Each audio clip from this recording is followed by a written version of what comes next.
IT అనే దాని మీద చాలా మందికి నెగిటివ్ ఒపీనియన్ ఉంది కదా. ఐటీలో స్ట్రెస్ ఉంటుంది, ఐటీలో మనం వర్క్ చేయలేం, ఐటీ అనే దాన్ని ఎప్పుడు ఒక టెంపరీ జాబ్ గానే చూస్తుంటారు చాలా మంది. ఫ్యాక్ట్ ఏంటంటే ఇండియాలో మనకు వేరే ఏ సెక్టార్ లో కూడా జాబ్స్ లేవు. నేను చదివింది ఎలక్ట్రానిక్స్ అండ్ కమ్యూనికేషన్ ఇంజనీరింగ్. దాంట్లో జాబ్స్ వెతుక్కోవాలి అంటే VLSI పైన చాలా హార్డ్ గా ట్రై చేస్తే నాకు కొన్ని జాబ్స్ వస్తాయి. Mechanical engineer, civil engineer jobs ఏమైనా ఉన్నాయంటే చాలా తక్కువ శాలరీ ఉంటాయి. సో మ్యానుఫ్యాక్చరింగ్ సెక్టర్ అనేది ఆల్మోస్ట్ జీరో ఇండియాలో. నేను ఫేక్ పెట్టుకొని జాబ్ తెచ్చుకోలేకపోతున్నాను అనుకోండి, 32 ఏళ్ళు 33 ఏళ్ళు వాళ్ళు కూడా వస్తున్నారు.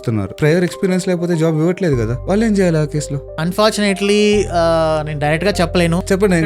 ఇట్స్ లోపల DevOps అండ్ క్లౌడ్ అనేది లాస్ట్ ఫ్యూ ఇయర్స్ లో ట్రెండింగ్ టెక్నాలజీ. అది ఎవర్ గ్రీన్ టెక్నాలజీ. డెవలప్మెంట్ ఎన్ని రోజులైతే ఉంటుందో DevOps అండ్ క్లౌడ్ కూడా అంతకు మించి ఇంపార్టెంట్ టెక్నాలజీ. సో దీనికి ఎండ్ అనేది లేదు. ప్యాషన్ ఫాలో అయ్యానని ఖచ్చితంగా చెప్పారు. Watts the passion? అర్థం కాని విషయాన్ని ఎక్కడెక్కడో వెతికి నేర్చుకున్న దాన్ని పక్కన వాళ్ళకి చాలా సింపుల్ గా ఈజీగా అర్థమయ్యేలాగా చెప్పడం నాకు ఇంట్రెస్ట్ అండ్ అది నా ప్యాషన్. మన దగ్గర ట్రైన్ అయిన వాళ్ళు కూడా చాలా మంది ఆర్కిటెక్ట్ గా ఉన్నాడు, కొంతమంది US లో సెటిల్ అయి ఉన్నారు. అండ్ ఒక స్టూడెంట్ కి హాంకాంగ్ లో 1.9 crores ప్యాకేజ్ వచ్చింది, సీరియస్లీ 90 లక్షలు. సో ఇక్కడ అందరూ DevOps అంటే నాకు కోడింగ్ అంటే భయము, నేను DevOps నేర్చుకోలేను అంటారు. ఐటీ అనేది మారిపోయింది. ఇంతకు ముందులాగా మాన్యువల్ టెస్టింగ్, వెబ్స్పియర్, వెబ్లాజిక్ అడ్మినో, డేటాబేస్ అడ్మినో అవన్నీ లేవు. ఇప్పుడు మొత్తం ఆటోమేషన్ అవుతుంది ఐటీ అనేది. ఇప్పుడు మీరు నా కోడింగ్ అనేది భయం అంటే ఎలా ఉందంటే, నాకు స్విమ్మింగ్ అంటే ఇష్టం కానీ నీళ్ళంటే భయం అన్నట్లు ఉంటుంది. తెలుగు వాళ్ళకి ఏంటంటే ఒక చోట మనకు డబ్బులు వస్తాయని తెలిస్తే వచ్చో రాదో కాదు వెళ్ళి దూకేద్దాం, తర్వాత సంగతి. మావాని ఏదో కంపెనీలో ఇరికిచ్చు, ఫస్ట్ వెళ్ళిపోదాము, తర్వాత చూసుకుందాం. బీటెక్ జాయిన్ అవుతున్నాము, 4th year CSE, C language, C++, Java, Oracle, database, network administration, operating systems, compiler design, data structures, algorithms design, ఇన్ని నేర్చుకొని లాస్ట్ హలో వాళ్ళు రాయన వాళ్ళు 100కి 90-95 మంది ఉన్నారు. నేను కూడా. హే హలో నమస్తే, చదువుకోండిరా బాగుపడతారు అనే పదం మనం చాలాసార్లు విన్నాం కదా. మా నాన్న అయితే అదే అరిగిపోయిన క్యాసెట్ లాగా నాకు వేస్తూనే ఉండేవాడు. కానీ అప్పుడు మనకు తెలియలేదు, మా నాన్న చేసే పని నేను కూడా చేస్తా కదా, అది చేసుకొని ప్రశాంతంగా బతకొచ్చు అనుకున్నాను కూడా. కానీ మన ఇంజనీరింగ్ అయిపోయిన తర్వాత రియాలిటీ హిట్స్ అండ్ అప్పుడు స్టార్ట్ అవుతుంది మన అసలైన ఎడ్యుకేషన్. ఎడ్యుకేషన్ అంటే ఏదో కాలేజ్కి వెళ్ళి ఏదో నేర్చుకోవడం, డిగ్రీ సర్టిఫికేట్స్ తెచ్చుకోవడం కాదు. The skills which we're learning in that education will be the actual thing which will help us. And అదే స్కిల్ నాకు ఈ లైఫ్ లో నేను ఇలా ఉన్నానంటే చాలా హెల్ప్ అయింది, and that is DevOps. And ఈ పాడ్కాస్ట్ చాలా స్పెషల్, ఎందుకంటే నాతో పాటు కొన్ని వేల మందికి DevOps నేర్పించిన DevOps గురు శివకుమార్ రెడ్డి గారిని ఇవాళ మీ ముందుకు తీసుకురాబోతున్నాను. అండ్ శివన్ కూడా మనలాగే ఒక చిన్న మిడిల్ క్లాస్ ఫ్యామిలీ నుంచి స్టార్ట్ చేసి ఇవాళ he's making almost crores teaching DevOps, which is very inspirational కదా, at least from where we have started, from the middle class family journeys. ఈ పాడ్కాస్ట్ చూడడం వల్ల మీకు ఇంకో అడ్వాంటేజ్ ఉంది. ఎవరైనా DevOps నేర్చుకుంటుంటే మన ద్వారా అన్న క్లాసులో జాయిన్ అయితే ఒక 10% డిస్కౌంట్ కూడా ఇప్పిస్తా విత్ మై కూపన్ కోడ్. ఈ పాడ్కాస్ట్ సిరీస్ స్టార్ట్ చేసినప్పుడు చాలా మంది అన్నారు, ఎందుకు టైం వేస్ట్ చేసుకుంటావు, ఎవరు వస్తారు అని. కానీ thanks for the support which you are giving us. ఇలానే keep on supporting us by liking, commenting and subscribing. ఇలాగే మంచి కంటెంట్ ఇంకా మంచిది మీ ముందుకు తీసుకొస్తూనే ఉంటాను. Thank you very much. Without any further ado let's start off. Hi Shivanna. Hi Bhaskar. First of all thank you for joining the podcast. Thanks for inviting and most welcome. And మీకు ఇంకొక థ్యాంక్స్ కూడా చెప్పాలన్నా, ఏంటంటే నా DevOps గురువుగా ఉన్నందుకు and నా tech career ఐటీలో స్టార్ట్ అవ్వడానికి హెల్ప్ చేసినందుకు, DevOps టీచ్ చేసి, first of all thank you for the bottom of my heart అన్న. Most welcome. అండ్ ఇది నాకు కూడా ఒక ప్రౌడ్ మూమెంట్, ఎందుకంటే ఇప్పుడు నా స్టూడెంట్ ఒకరు లైక్ లాస్ట్ 7-8 yearsలో ఒక DevOps టీమ్ లీడర్ అయ్యి ఇంత పెద్ద ఒక ఛానల్, మంచిగా ఛానల్ పెట్టి చాలా మందికి గైడ్ చేస్తూ రకరకాల కెరియర్స్ గురించి. సో ఇది నాకు కూడా చాలా గర్వంగా ఉంటుంది. నేను కూడా చాలా మందికి చెప్తుంటాను, నా స్టూడెంట్ కూడా ఇలా ఒకటి స్టార్ట్ చేశాడని. Thank you, very nice. Thanks again అన్న. అండ్ ఏంటన్నా 1-2 కోట్లు సంపాదించారా? 1-2 కోట్లు ఒకప్పుడు అంటే కోటి అనేది జస్ట్ అది అందరికీ ఒక డ్రీమ్ మనీ కదా. లైఫ్ టైంలో 1 కోటి సంపాదించగలమా అనే లెక్కలేసుకున్న రోజులు చాలా ఉన్నాయి. సో ఇప్పుడు నువ్వు చెప్పినట్లయితే సంపాదించాను, బట్ ఇక మనీ గురించి పట్టించుకోవడం మానేశాను. ఎందుకంటే నాకు మనీ అవసరం అయినప్పుడు నేను ఎంత ట్రై చేసినా, ఎన్ని రకాల పనులు చేసినా, అది ఐటీలో జాబ్ చేసినా, ట్రైనింగ్స్ ఇచ్చినా, అండ్ దెన్ రకరకాల స్టార్టప్స్ పెట్టి ఫెయిల్ అయ్యి ఎంత చేసినా కూడా నాకు మనీ అనేది జనరేట్ అవ్వలేదు. మనీ పోగొట్టుకోవడము, టైం స్పెండ్ చేయడము, ఎఫర్ట్స్ ఇవన్నీ పెట్టడం అయింది తప్ప మనీ అయితే ₹1 రాలేదు, ఇంకా పోయింది. సో ఇలాంటి టైంలో నాకు ఒక ఫ్రెండ్ ఒకటి చెప్పాడు, అరే శివ, నువ్వు మనీ గురించి ఎప్పుడు కూడా ఆలోచించొద్దు, నువ్వు చేసే పని ప్లాన్డ్గా, ఎఫర్ట్గా, నీ ఫుల్ ఫోకస్ పెట్టి చేసావంటే అది ఎలాంటి పనైనా కూడా మనీ అనేది ఒక బై ప్రోడక్ట్. సో ఇప్పుడు నువ్వు ఒకటి అనుకున్నావు అనుకోండి, ఒక ప్యాషన్ ఒక దాంట్లో నువ్వు వెతుక్కున్నావు, అది చేస్తూ వెళ్తే మనీ వద్దన్నా కూడా వస్తుంటుంది అనమాట ఒక టైంలో. సో అదొక బై ప్రోడక్ట్ లాగా అనమాట. సో ఇప్పుడు నా ప్యాషన్ ఏంటో నాకు క్లియర్గా అర్థమైంది లాస్ట్ ఫ్యూ ఇయర్స్లో. సో ఇప్పుడు మనీ అనేది నేను చూడాల్సిన అవసరం కూడా లేదు. బట్ అంటే టూ మచ్గా అని కాదు, టూ లో అని కాదు, మనం సాటిస్ఫైడ్గా ఉంటాం. You're good enough. మీకు నచ్చింది మీరు కొనుక్కోగలరు ఏదైనా షాప్కి వెళ్ళి, అవన్నీ చేయగలము అండ్ ఒక సాటిస్ఫాక్షన్. మేబీ ఒక 20-25 years బ్యాక్ వెళ్తే అన్న, మీరు స్టూడెంట్ గా ఉన్న సమయంలో ఎప్పుడైతే కాలేజ్కి వెళ్తున్నారో ఏదైనా ఇష్యూస్ ఫేస్ చేశారన్నా ఫైనాన్షియల్ గా? మేబీ యువర్ పేరెంట్స్ బీటెక్ అంతకు ముందు ఏదన్నా కానీ? ఇంకా మనది ఒక చాలా అంటే చాలా చిన్న సన్నకారు రైతు కుటుంబం కాబట్టి, సో మా అమ్మ నాన్నకి ఎప్పుడు ఏంటంటే మనీ గురించి ఆలోచన కాదు. వాళ్ళకి పొద్దున్న లేసామా, పనికి వెళ్ళామా, పిల్లల్ని బయటికి పంపించగలిగామా, ఫుడ్ పెట్టామా, అంతే. సో ఇంకా మనీ అనేది మన దగ్గర లేదు, మనం దాని గురించి కూడా థింక్ చేయలేదు. సో ఈ మనీ అనేది ఎప్పుడైతే మనం ఎడ్యుకేషన్ అయిపోతుందో అప్పుడు వస్తాయి మనీ గురించి థాట్స్ అన్ని. సో అప్పటి వరకు మన లైఫ్ అంతా ప్రశాంతంగా ఉంటుంది, అంటే ఎలాంటి ఆలోచన లేకుండా కాలేజ్కి వెళ్ళడమా రావడమా. సో ఈ మనీ గురించి థాట్స్ అన్ని దీని తర్వాత వచ్చినాయి. బట్ అఫ్ కోర్స్ అప్పుడు చాలా స్ట్రగుల్స్ ఉంటాయి, ప్రతి ఫ్యామిలీకి ఉండేది. బిలో మిడిల్ క్లాస్ ఫ్యామిలీ నుంచి వచ్చాం కాబట్టి, బట్ అవన్నీ పెద్ద అనిపించలేదు అప్పుడు. వన్స్ మన ఎడ్యుకేషన్ అయిపోయిన తర్వాత మనకి రెస్పాన్సిబిలిటీస్ ఉంటాయి చూసావా, అప్పుడు స్టార్ట్ అవుతుంది మనీ గురించి. మేబీ మీ అమ్మ నాన్న మీకు ఏ ఇబ్బందులు రాకుండా చూసుకున్నారేమో. That was the same happen to me as well. నేను కూడా ఒక బిలో మిడిల్ క్లాస్ ఫ్యామిలీ నుంచి వచ్చాను. అండ్ మా అమ్మ నాన్న కూడా even they have faced lot of financial issues. నా వరకు ఏం రానియలేదన్నమాట. నేను అనుకున్నాను చాలా కూల్గా ఉంది కదా మన జీవితం అని. ఎప్పుడైతే మీరు అన్నట్టు ఇంజనీరింగ్ అయిపోయిన తర్వాత అసలు నాకు తెలిసి వచ్చింది, అరే ఇన్ని ఇష్యూస్ ఉన్నాయా, మనం ఇలా సాల్వ్ చేయాలి అని. కాంట్రాక్ట్ ఉంది కొంచెము, అంటే చిన్నప్పటి నుంచే ఉండేది ఏదో చేయాలి, అమ్మా నాన్నల పైన బర్డెన్ పడకుండా ఇంటర్మీడియట్ నుంచే ట్రై చేశాను, చాలా ట్రై చేశాను. అంటే మల్టీ చైన్ మార్కెటింగ్ ఇట్లాంటివి కూడా కొన్ని ట్రై చేశాను, బట్ అవన్నీ ఫెయిల్యూర్ అవుతాయి. సో మనం ఎన్ని ట్రై చేసామో అంత ఫెయిల్యూర్ అయింది. ఎంత డబ్బుల కోసం నేను ట్రై చేశానో అవన్నీ ఫెయిల్యూర్ అయినాయి. సో అది అక్కడ కొంచెం కాంట్రాస్ట్ ఉంది. సో దాని తర్వాత ఒక ఎడ్యుకేషన్ అయిపోయిన తర్వాత కూడా ఒక 6-7 years అలానే ఉన్నింది, నేను జాబ్ చేస్తున్నా కూడా. బట్ తర్వాత కొంచెం సెట్ అయింది. కాంట్రాక్ట్ ఉందన్నారు కదా, దానికి ఒక మాట చెప్పాలనుకుంటున్నాను. మీరు MLM అయితే ఎలా చేశారో, నేను బెట్టింగ్ వేసేవాడినా చిన్నప్పుడు. అందులో బాగా I made good amount of money, but after that I stopped it. ఎందువల్ల అంటే I want to make a separate point out of this video. ఈ పాయింట్ నుంచి ఒక వీడియో చేద్దాం అనుకున్నాను. అదేంటి అంటే, betting if you are making the same amount from something else, if you are getting the dopamine hit from something else, you will leave that anna. So that was what I did to get out of the betting. మీరు contrast ఉందన్నారు కదా, అందువల్ల point చెప్పాను. మీరు నా గురువు, మీరు లక్షలు సంపాదించినప్పుడు నేను 1000 సంపాదించాను, మీరు కోట్లు సంపాదిస్తున్నారు, నేను లక్షలు సంపాదిస్తున్నాను. And I will be in your place sometimes. Okay, నేను చెప్పినట్లు మనీ గురించి చూడొద్దు. నీకు నాతో కంపారిజన్, నాకు నీతో కంపారిజన్ కూడా అవసరం లేదు. మేబీ నువ్వు నన్ను క్రాస్ అవ్వచ్చు కూడా డెఫినెట్లీ.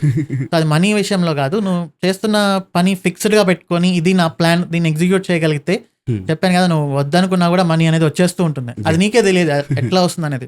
ఒక పని మనం చేస్తున్నప్పుడు రెవెన్యూ స్ట్రీమ్స్ అనేవి, మనం ఒక దానిలోంచి మనీ వస్తుంది అనుకుంటే లేదు, 2-3 దాంట్లోంచి కూడా వస్తుంది మనీ.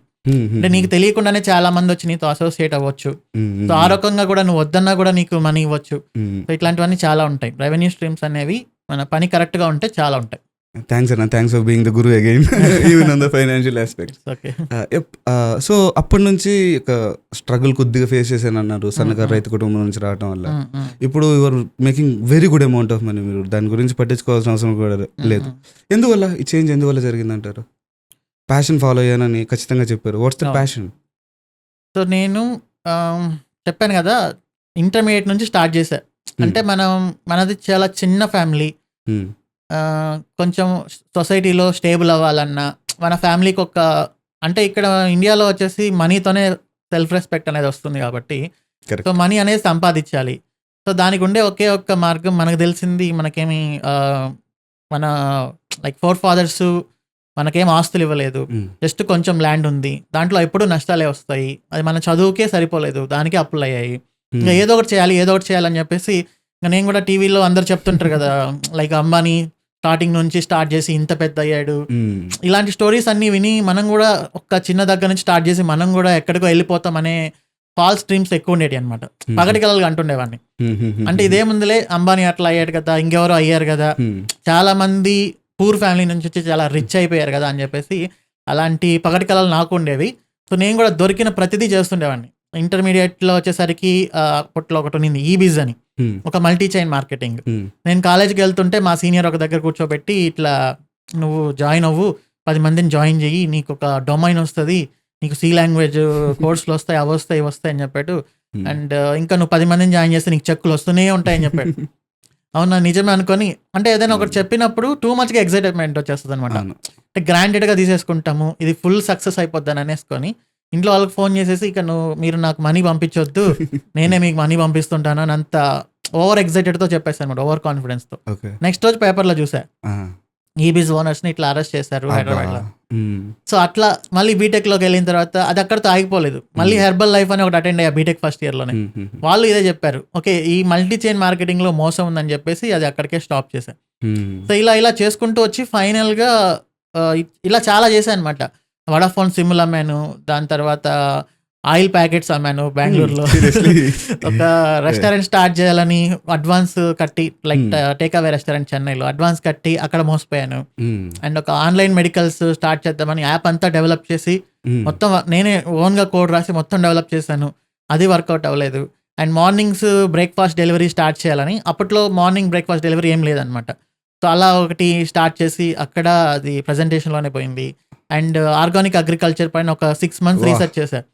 సో ఆఫీస్కి వెళ్తున్నాను చెన్నైలో, ఇంకా మిగతా టైం ఉంటుంది కదా సాటర్డే సండే, అదంతా ఇలా నా కంప్లీట్ టైం వచ్చేసి ఆఫీస్ కాకుండా ఇలా పిచ్చి పిచ్చి వాటి పైన అన్నీ స్పెండ్ చేసేవాడిని. అంటే ఏం చేయాలి, ఎట్లా చేయాలి, ఏం చేయాలి, ఇట్లా చేయాలి, ఈ సూపర్ ఎక్సైట్మెంట్తో అవన్నీ థింక్ చేయడము, ఒక 3-4 months చేయడము. మనకి మెంటల్ మెచ్యూరిటీ ఉండదు కదా, మనం అన్ని గ్రాండెడ్గా తీసేసుకుంటాము, ఫెయిల్యూర్స్ అనేది లేవు అని అనుకుంటాం మనం, లాస్ట్గా అన్నీ ఫెయిల్ అయ్యాయి. ఆన్ ద MLM స్కీమ్స్ అన్న మీరు చాలా మంచి మాట మాట్లాడారు. Even I want to make a point on this now. ఎందుకంటే ఈ కాలం యువత MLM స్కీమ్స్కి చాలా అట్రాక్ట్ అవుతున్నారు. ఈవెన్ నౌ మీరంటే ఒక 8 ఏళ్ళు 10 ఏళ్ళ ముందు ఆర్ఎల్స్ మేబీ 15 years ముందు చేశారేమో, కానీ in 2024 these MLM schemes are happening. And నాకు మా మామయ్య కూడా చెప్పారు, అరే జాయిన్ అవరా బాగుంటుంది, డబ్బులు వస్తూనే ఉంటాయి. నేను మా మామయ్య చెప్పి చూసాను చాలాసార్లు, మామయ్య ఇది మంచిది కదా అని. He was in debts now. So this is an example. I mean మీకు ఇక్కడ 2 examples కనిపిస్తున్నాయి, దోస్ ఆర్ ఫేక్. ట్యూనెట్ అని ఒకటి ఉంది, పెద్ద స్కామ్. నా క్లోజ్ ఫ్రెండ్, చాలా అంటే చాలా క్లోజ్ ఫ్రెండ్, బీటెక్ తో జాయిన్ అయ్యాడు. దాంట్లో ఏదో మలేషియాలో హోటల్స్, గోవాలో హోటల్స్, ఇట్లా అంతా వాళ్ళని ఏంటంటే ఎమోషనల్ గా వాళ్ళని చాలా చేస్తారు. మీరు చూస్తుంటే బ్లఫ్ మాస్టర్ మూవీలో సత్యదేవ్ వచ్చేసి మీ లైఫ్ లో మీకు ఒక ఐలాండ్ కొనాలని లేదా ఫెరారీ కార్ కొనాలని ఇట్లా ఎగ్జైట్ చేసి వాళ్ళకి చాలా ఫాల్స్ ప్రామిసెస్ ఇచ్చేసి వాళ్ళు మనకు ఫోన్ చేసి మనల్ని ఎమోషనల్ గా బ్లాక్ మెయిల్ చేస్తారు. మీరు నువ్వు నాకు నిజంగా ఫ్రెండ్ అయితే నువ్వు నన్ను నమ్మి దీంట్లో జాయిన్ ఇట్లంతా చేస్తారు. జాబ్ మానేయాలి మీరు అంటారు. వాళ్ళు ఐటీ కెరియర్ లో ఒక మంచి పొజిషన్ లో ఉన్నా కూడా ఇంకా అదంతా నాశనం అయిపోతుంది అనమాట. ఒక 1 or 2 years వాళ్ళ టైం వేస్ట్ అయిపోతుంది, కాన్ఫిడెన్స్ పోతుంది, మళ్ళీ తిరిగి ఫస్ట్ నుంచి స్టార్ట్ చేయాల్సి వస్తుంది ఈ మల్టీ చైన్ మార్కెటింగ్ వల్ల. This was entire out of context అన్న, but we made very good point on the podcast అనుకుంటున్నాను. తర్వాత ప్రొసీడ్ ఆన్ అన్న, హౌ యూ ఫైండ్ ప్యాషన్? ఇవన్నీ చేసుకుంటూ వచ్చారు కదా, వాట్స్ ద ప్యాషన్? సో నా ప్యాషన్ అంటే ఏంటి అంటే ఫైనల్గా మనీ సంపాదించాలి. కానీ మనీ కోసం నేను చేసిన ఇవన్నీ ఉన్నాయి చూసావా, గ్రాంటెడ్గా తీసుకొని మనం ఒక పొద్దున్నే బ్రేక్ఫాస్ట్ డెలివరీ చేసేస్తాము, మనకి పెద్దది అయిపోతుంది, మనకి కోట్ల రూపాయల ఇన్వెస్ట్మెంట్స్ వచ్చేస్తాయి, మనము లిస్ట్ అయిపోతాము, అయిపోయి ఇవన్నీ ఒక పగటికల్. ఇవన్నీ చేస్తున్న ప్రతిసారి ఫెయిల్యూర్సే. సో అప్పుడే నా ఫ్రెండ్ చెప్పాడు, నువ్వు ఒక్క పనిని నమ్మి ఒక్క దాని మీదనే ఫోకస్ చేయి, మల్టిపుల్ థింగ్స్ చేయొద్దు, ఒక దాని మీదనే ఫోకస్ చేసి ఐడియా, రెవెన్యూ, స్కేలబిలిటీ, ఈ 3 అనేది చాలా ఇంపార్టెంట్. సో ఇది మనకు MBA లెసన్స్లో కూడా టీచ్ చేయరు. ఐడియా కరెక్ట్, ఐడియా బాగుండాలి, దాని నుంచి రెవెన్యూ రావాలి. ఐడియా బాగుండి రెవెన్యూ బాగాలేకపోతే ఏం చేయలేం. ఐడియా బాగుండి రెవెన్యూ రాకపోతే ఏం చేసుకుంటాం, ఐడియా ఏం చేయలేం. అండ్ ఐడియా, రెవెన్యూ 2 బాగుండి స్కేలబిలిటీ లేదనుకో, అప్పుడు కూడా ఏం చేయలేం. అంటే నీకు నెలకు ఒక 2 lakhs rupees జాబ్ వస్తుంది అనుకోండి ఐటీలో. సో ఇంకా అందరు ఏం ఆలోచిస్తారంటే ఐటీ ఇంజనీర్స్, ఐటీ అనేది మనకు చాలా స్ట్రెస్గా ఉంది, దీంట్లో ఎక్కువ కాలం చేయలేము, కొన్ని రియల్ ఎస్టేట్ చేద్దామని కొంతమంది ఏంటంటే రెస్టారెంట్ పెడదామని కొంతమంది ఫ్రైడ్ చికెన్ పెడదాము అండ్ టిఫిన్ సెంటర్ పెడదాం, ఇట్లా అంతా ఆలోచిస్తుంటారు అనమాట. అట్లానే నేను కూడా ఆలోచించా, ఆయిల్ ప్యాకెట్స్ అమ్మాయి యాక్చువల్లీ బెంగళూరులో, అంటే జాబ్ చేస్తున్నప్పుడే. అప్పుడు నా శాలరీ అరౌండ్ 55,000 ఎలా ఉండేది. సో అక్కడ ఏంటంటే స్కేలబిలిటీ అనేది మిస్ అవుతుంది. ఇప్పుడు నీకు ఇక్కడ కూర్చొని వర్క్ చేస్తున్నప్పుడు నెల అయిపోయేసరికి నీ శాలరీ నీకు వచ్చేస్తుంటుంది. బట్ దీంట్లో ఏంటంటే స్కేలబిలిటీ లేనప్పుడు అంతే నీకు అమౌంట్ వస్తుంది అనుకో, 1 lakh rupees నీకు టిఫిన్ సెంటర్లో వస్తుంది, దాన్ని నీకు స్కేల్ చేసే ఆప్షన్ లేకపోతే ఏమవుతుంది, 1 lakh అనేది వస్తూ ఉంటుంది, అది ఒక ఆప్షను. అండ్ అన్నిసార్లు మన టిఫిన్ సెంటర్ హైలైట్ అవ్వదు కదా, ఎవరొకరు కాంపిటీషన్ వస్తారు, జనాలు బోర్ కొడుతుంది, సడన్ గా 10,000కి వచ్చేస్తుంది బిజినెస్. అప్పుడు మన మైండ్ బ్లాక్ అయిపోతుంది, ఇంకా ఏం చేయలేదు. ఇలాంటి మిస్టేక్స్ ఐటీ ఇంజనీర్స్ జనరల్గా చేస్తుంటారు అనమాట. సో ఇలాంటివన్నీ నేను చేశాను. ఇవన్నీ చేసి ఒక్కసారి రివైండ్ చేసుకున్నా ఏం జరుగుతుంది మన లైఫ్లో అనుకున్నప్పుడు, అదే నేను చేసిన మిస్టేక్ మా ఫ్రెండ్ ఇలా ఐడియా, రెవెన్యూ, స్కేలబిలిటీ ఉన్నప్పుడు మనం చేసే వాటిల్లో ఎక్కడ స్కేలబిలిటీ అనేది ఉండదు కాబట్టి నేను దాన్ని వదిలేసి కంప్లీట్లీ ఐటీ మీదనే ఫోకస్ చేశాను. సో నా ప్యాషన్ టీచింగ్. నేను కష్టపడి అర్థం కాని విషయాన్ని ఎక్కడెక్కడో వెతికి నేర్చుకున్న దాన్ని పక్కన వాళ్ళకి చాలా సింపుల్గా ఈజీగా అర్థమయ్యేలాగా చెప్పడం నాకు ఇంట్రెస్ట్. అండ్ అది నా ప్యాషన్, నా టీచింగ్. సో అందుకని నేను టీచింగ్ చేయడం స్టార్ట్ చేశాను బెంగళూరులో.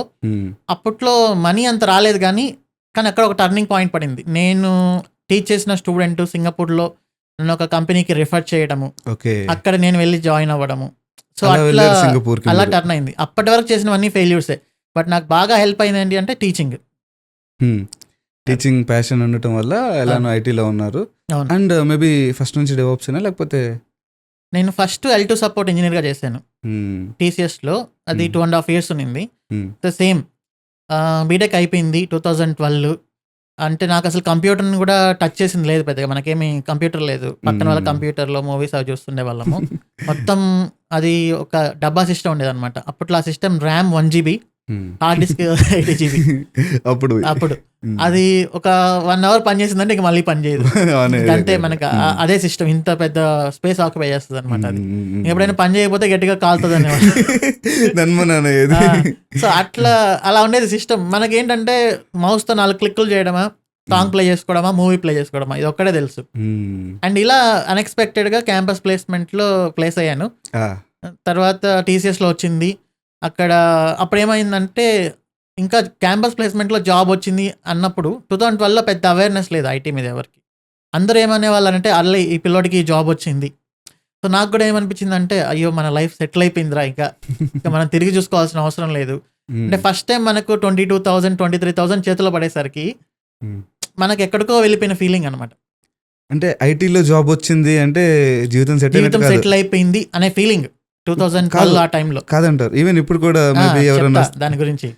సో 23,000 అప్పుడు ఇంకేముంది అని ఆఫీస్కి వెళ్తుంటే పర్సనల్ లోన్ వాళ్ళందరూ వస్తుంటారు, మనకి శాలరీ వస్తుంది కదా అని చెప్పేసి ఒక లోన్ అలా పెట్టేసాము. అలా పెట్టేసి ఇంట్లో ఇచ్చాము కొంచెం అమౌంట్.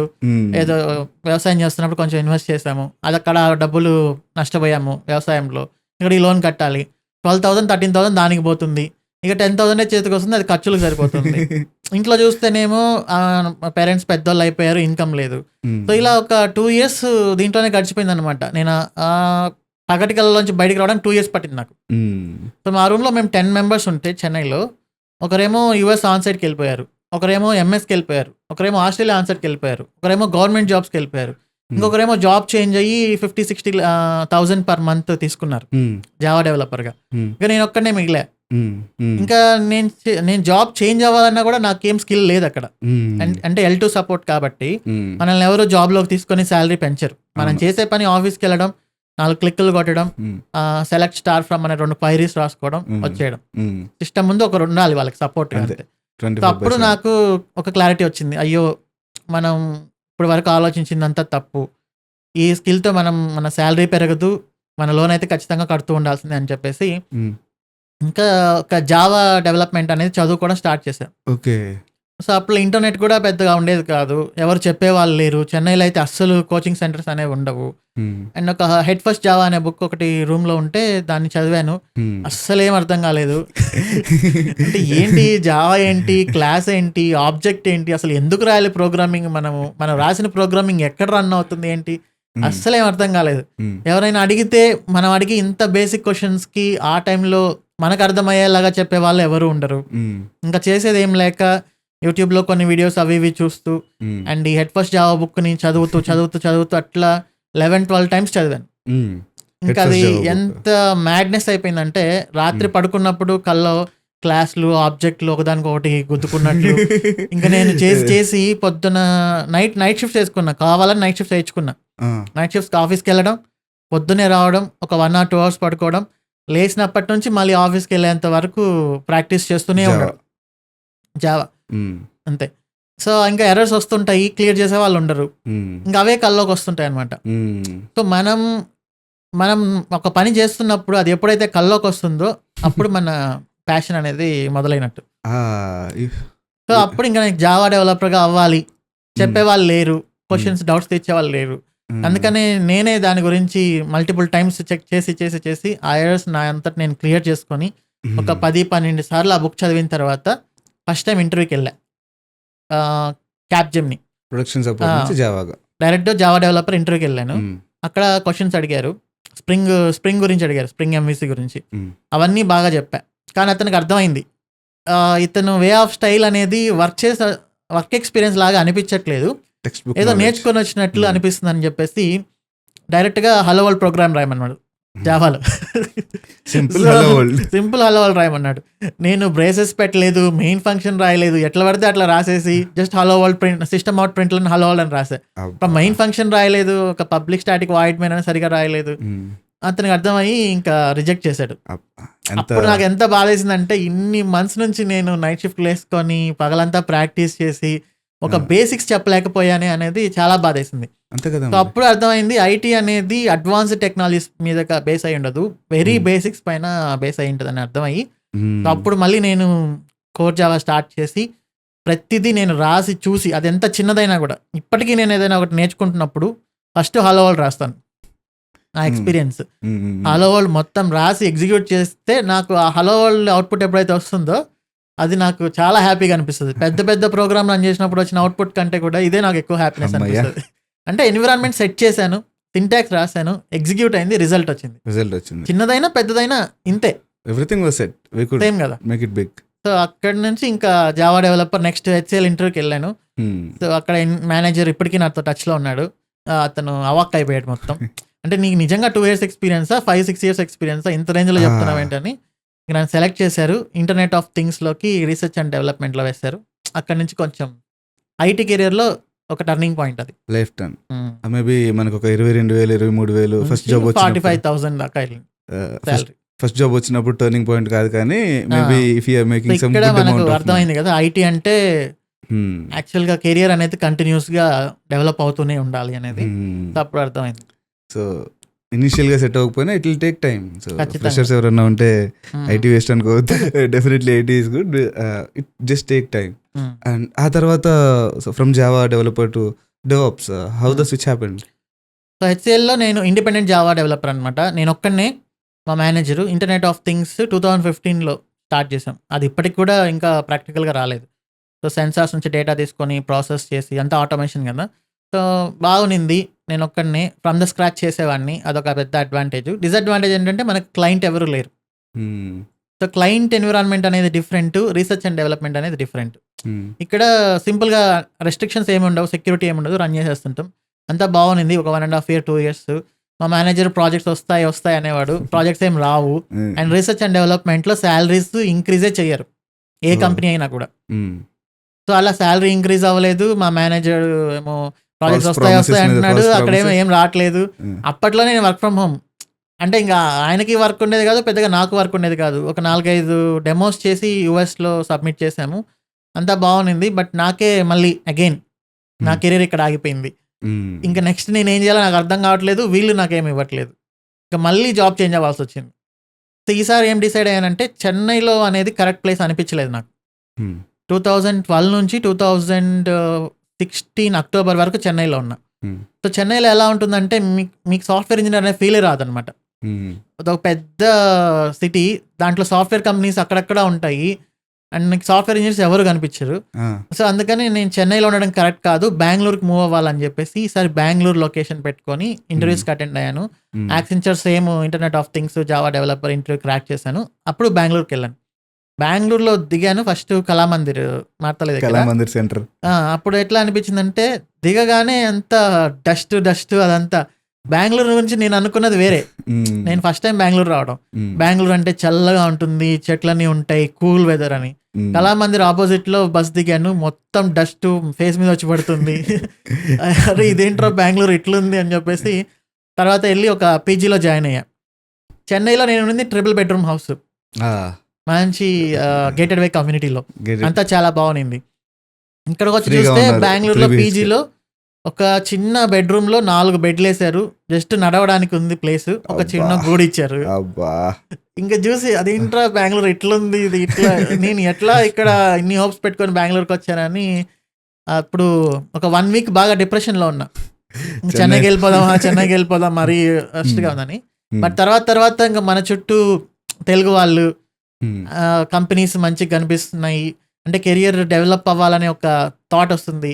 అక్కడ నేను నాకు సాలరీ 6.5 లాక్, 10 లాక్స్ అని చెప్పుకుంటే, ఇంకొకడొచ్చేసి నా సాలరీ 20 లాక్స్ అంటాడు. Same experience. ఖచ్చితంగా. సో, మనకి అలాంటి మన ఇంకా ఎంకరేజింగ్‌గా ఉంటుందనమాట. హ్మ్. అంటే మనమేం పెద్ద గొప్ప గాదు. మనం మించిన వాళ్ళు ఇక్కడ బెంగుళూరులో చాలా మందుంటారు. అని నేను గూడా ఆ లెవెల్‌కెళ్ళాలి అనే ఒక ఎంకరేజ్‌మెంట్ మనకొస్తుంది బెంగుళూరులో. సో, హ్మ్. మన చుట్టూ ఐటీ వాళ్ళు, ఐటీ టెక్నాలజీస్ గురించి మాట్లాడుతుంటారు. నెక్స్ట్ కెరియర్ డెవలప్‌మెంట్ ఎలా అని మాట్లాడుతుంటారు కాబట్టి, సో, నేను కన్విన్స్ అయ్యి ఇంకా అదే పీజీలో ఉండడం స్టార్ట్ చేశాను. చుట్టూ తెలుగు వాళ్ళు కాబట్టి కొంచెం బానే ఉన్నింది. సో, స్పేస్ కొంచెం ఇరుకిరుగ్గా ఉన్నా గూడా హ్మ్. వాళ్ళతో కొంచెం బెటర్‌గా ఉన్నింది. అలవాటైంది. మళ్ళీ ఇంకా యాక్సెంచర్, మళ్ళీ IoT development. Hmm. And then how you landed in DevOps eventually? So, same story యాక్సెంచర్‌లో గూడా సేమ్ హ్మ్. Falls promises. ప్రాజెక్ట్స్ ఏముండవు ఐఓటీలో ఇప్పటికీ ప్రాజెక్ట్స్ పెద్దగా లేవు. హ్మ్. మళ్ళీ అక్కడ టాటా స్టీల్‌కి ఒక మ్యానుఫ్యాక్చరింగ్ ఆటోమేషన్ అని ఒక డెమో చేయడము. హ్మ్. సామ్సంగ్ కంపెనీ కోసం ఒక డెమో చేయడము. అవి మా హ్మ్. మేనేజర్స్ తీసుకెళ్ళి యూరోప్‌లో, యూఎస్‌లో అలా సబ్మిట్ చేస్తూ, హ్మ్. ఇలా చేస్తూ ఉండేవాడిని. అక్కడ గూడా పెద్ద రిస్ట్రిక్షన్స్ ఏమి ఉండేది లేదు. ఆఫీస్‌కి ఎప్పుడైనా ఎళ్ళొచ్చు, ఎప్పుడైనా రావచ్చు. ఈ హెచ్‌సీఎల్, యాక్సెంచర్‌లో ఉన్నప్పుడు ఆఫీస్ అనేది అసలు నన్నెవరు ఆఫీస్‌కి రమ్మనేవాళ్ళు కాదు. ఆ!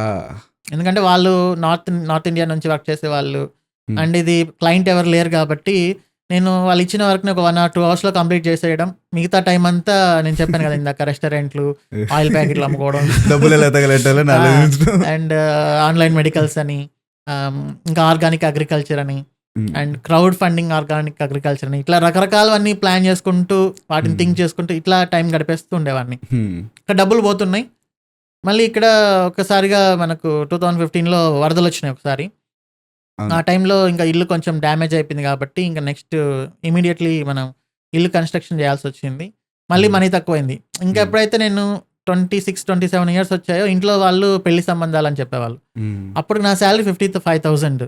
నేను లోన్ పెట్టుకుంటే 28,000 లోన్‌కే పోతుంది. డబ్బులన్నీ పాయా. మళ్ళీ క్వెషన్ మార్కు. అయ్యో! తెలియకుండానే మన ఏజ్ 26, 27 వరకొచ్చేసింది. ఇక ఇప్పుడు మనం ఏం జేయాలి? ఏం జేస్తే మనం ఒక 1,00,000, 1.5 లాక్ వస్తదని అస్సలు అర్థమయ్యేది గాదు. హ్మ్. మళ్ళీ యాక్సెంచర్‌లోంచి మళ్ళీ జాబ్ చేంజ్. సో, డబ్బుల ఎప్పుడైతే కోసం జాబ్ డబ్బులు చేంజ్. టైట్‌గా అనిపిస్తున్నాయో ఆ! అండ్ సాలరీ డబ్బులు దాంట్లో వచ్చేవి నేను ఖచ్చితంగా బయట ఈ పనులన్నీ జేసి పోగొడుతుండేవాడిని. ఏదో ఒక ఇంకెప్పుడైతే ఈఎంఐ. డబ్బులు టైట్ అనిపించిందో మళ్ళీ జాబ్ చేంజ్ అవ్వాలి. ఆ! సో, అప్పుడు నాకేం జెప్పారంటే యాక్సెంచర్‌లో ఉన్నప్పుడు నేను జాబ్ చేంజ్ అవ్వాలనుకుంటున్నప్పుడు, ఇట్లా మన క్లయింట్స్ డెవాప్స్ అండ్ క్లౌడ్ అనేది ఇంప్లిమెంట్ చేయాలనుకుంటున్నారు. అది బావుందంట. డెవాప్స్ అండ్ ఏడబ్ల్యూఎస్‌లో మన ఇన్‌ఫ్రాస్ట్రక్చర్‌ని పెట్టాలి అని చెప్పారు. సో, హ్మ్. నాకు అదేంటో తెలీదు. నేను జస్ట్ జావా డెవలపర్‌ని. సో, చూస్తున్నప్పుడు నాకు హ్మ్, డెవాప్స్ అనేది ఒక 1 వీక్, 1 ½ వీక్ కొన్ని యూట్యూబ్ వీడియోస్ అవన్నీ చూసుకుంటూ, ఉడేమిలో చెక్ చేసుకుంటూ, డాక్యుమెంటేషన్ చదువుతూ, ఒక 2 వీక్స్‌లో ఇంప్లిమెంట్ చేశాను. ఒక పైప్‌లైన్స్. ఆ! ఇంక్లూడింగ్ టెస్టింగ్‌ని కూడా యాడ్ చేసి. పక్కనే సెలీనియం సీరియస్లీ. టెస్టర్స్ ఉండేవాళ్ళు. హ్మ్. సో, ఆ pipelines first free style job రాసా. హ్మ్. ఫ్రీ స్టైల్ జాబ్ రాసినప్పుడు మా మేనేజర్ వచ్చేసి ఫ్రీ స్టైల్ కాదు పైప్‌లైన్ రాయి అన్నాడు. సో, ఆ! మళ్ళీ పైప్‌లైన్ రాసి, ఎగ్జిక్యూట్ చేసి, మొత్తం ఏడబ్ల్యూఎస్‌లో డిప్లాయ్ చేసాం. సో, అక్కడితో డెవాప్స్ అండ్ క్లౌడ్ ఇంప్లిమెంట్ చేశాను. అయిపోయింది ఆ డెమో. తర్వాత నేను మార్తల్లో కొన్ని రోజుల తర్వాత చూస్తే ఎక్కడ చూసినా డెవాప్స్ ట్రైనింగ్, డెవాప్స్ ట్రైనింగ్. అవును. సో, ఇప్పుడు డెవాప్స్ బూమ్‌లో ఉంది అప్‌కమింగ్ కదా! బూమింగ్‌లోని టెక్నాలజీస్ ఏంటి అనే క్వెషన్ ఎవరైనా అడిగితే, హ్మ్. మనం సింపుల్‌గా ఏం చేయొచ్చంటే మార్తలో ఒక 1 వీక్‌లో ఉండు నీకే అర్థమవుతుందని చెప్పొచ్చు. ఎక్కడైతే ఎక్కువ పోస్టర్స్ కనిపిస్తాయో అదే దట్స్ బూమింగ్‌లోనే ద టెక్నాలజీ. బూమింగ్. సో, ఎక్కడ చూసినా డెవాప్స్ ట్రైనింగ్, డెవాప్స్ ట్రైనింగ్. సరే ఎలా ఉంటుందని ఒక డెమో అటెండ్ అయ్యా. హ్మ్. మనం చేసిన దానికి, ఇక్కడ వీళ్ళు చెప్పేదానికి ఎలా ఉంది అనేసి. సో, యాస్ ఎ అటెండ్ స్టూడెంట్‌గా అయినప్పుడు అటెండ్ అయ్యారు. స్టూడెంట్‌గా డెమో అటెండ్ అయ్యా. అటెండ్ అయ్యి ఏదేదో చెప్తున్నారు. ఒక చిన్న ఆర్‌డిఎస్ ఇన్స్టెన్స్ క్రియేట్ చేయడానికి 1 ½ అవర్ చెప్పారు. ఆ! సో, అలా 20, 25 క్లాసెస్ చెప్పేసి బేసిక్స్ పైన ఇంకా డెవాప్స్ అయిపోయింది అని చెప్పేస్తున్నారు. హ్మ్. అంటే ఏమీ చేయకుండానే జస్ట్ జెన్కిన్స్ ఇన్‌స్టాల్ చేసామా, ఒక హలో వరల్డ్ రన్ చేసామా అయిపోయింది. అంత అలా అలా ఉండేది ట్రైనింగ్. చెప్తుండేవారు. ఏడబ్ల్యూఎస్ క్లౌడ్ కూడా పెద్దగా చెప్పేవాళ్ళు కాదు. ఒక హ్మ్. ఈసీటీ ఇన్స్టెన్స్ క్రియేట్ చేసాము, ఒక బకెట్ క్రియేట్ చేసాము, ఒక ఆర్‌డిఎస్ క్రియేట్ చేసాము. ఇంక అయిపోయింది డన్. డెవాప్స్ అండ్ క్లౌడ్ అని చెప్పేవాళ్ళు. హ్మ్. ఇంటర్వ్యూస్ అదే సారీ ట్రైనింగ్‌లో. ట్రైనింగ్‌లో. అది ఏంటి ఇంత మరీ బేసిక్‌గా చెప్తున్నారు అని చెప్పేసి, ఇంక నేనే ట్రైనింగ్ స్టార్ట్ చేద్దాం అనుకోని, నేను వాట్సాప్ స్టేటస్‌లోనో సంథింగ్ ఫేస్‌బుక్‌లో పెట్టుకొని, అండ్ అర్బన్ ప్రో అనేది ఒకటి ఉంటుంది, దాంట్లో ప్రొఫైల్ క్రియేట్ చేసి అట్లా అంతా చేశాను. ఒక 1 or 2 కాల్స్ వచ్చాయి.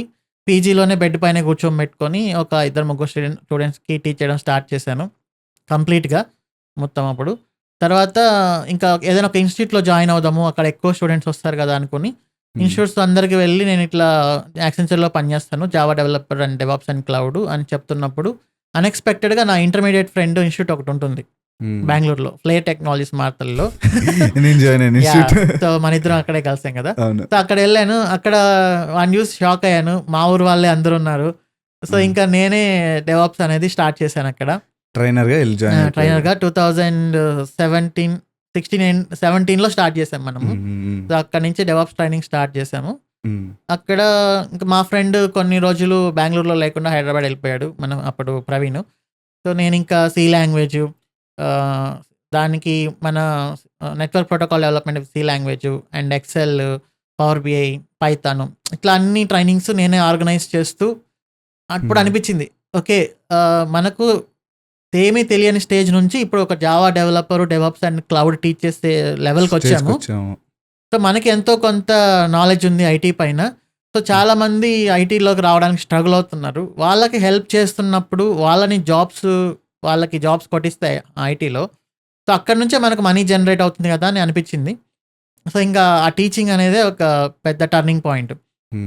అప్పుడు నేను ఫేస్బుక్లో పోస్టర్స్ చేసి వేయడము, ఆన్లైన్ కోచింగ్ అని ఇలా అంతా చేసినప్పుడు సింగపూర్ నుంచి కొంతమంది, యూఎస్ నుంచి కొంతమంది అట్లా ఆన్లైన్ క్లాసెస్కి జాయిన్ అయ్యారు 2017లోనే. సో ఉన్న బ్యాచ్లోనే.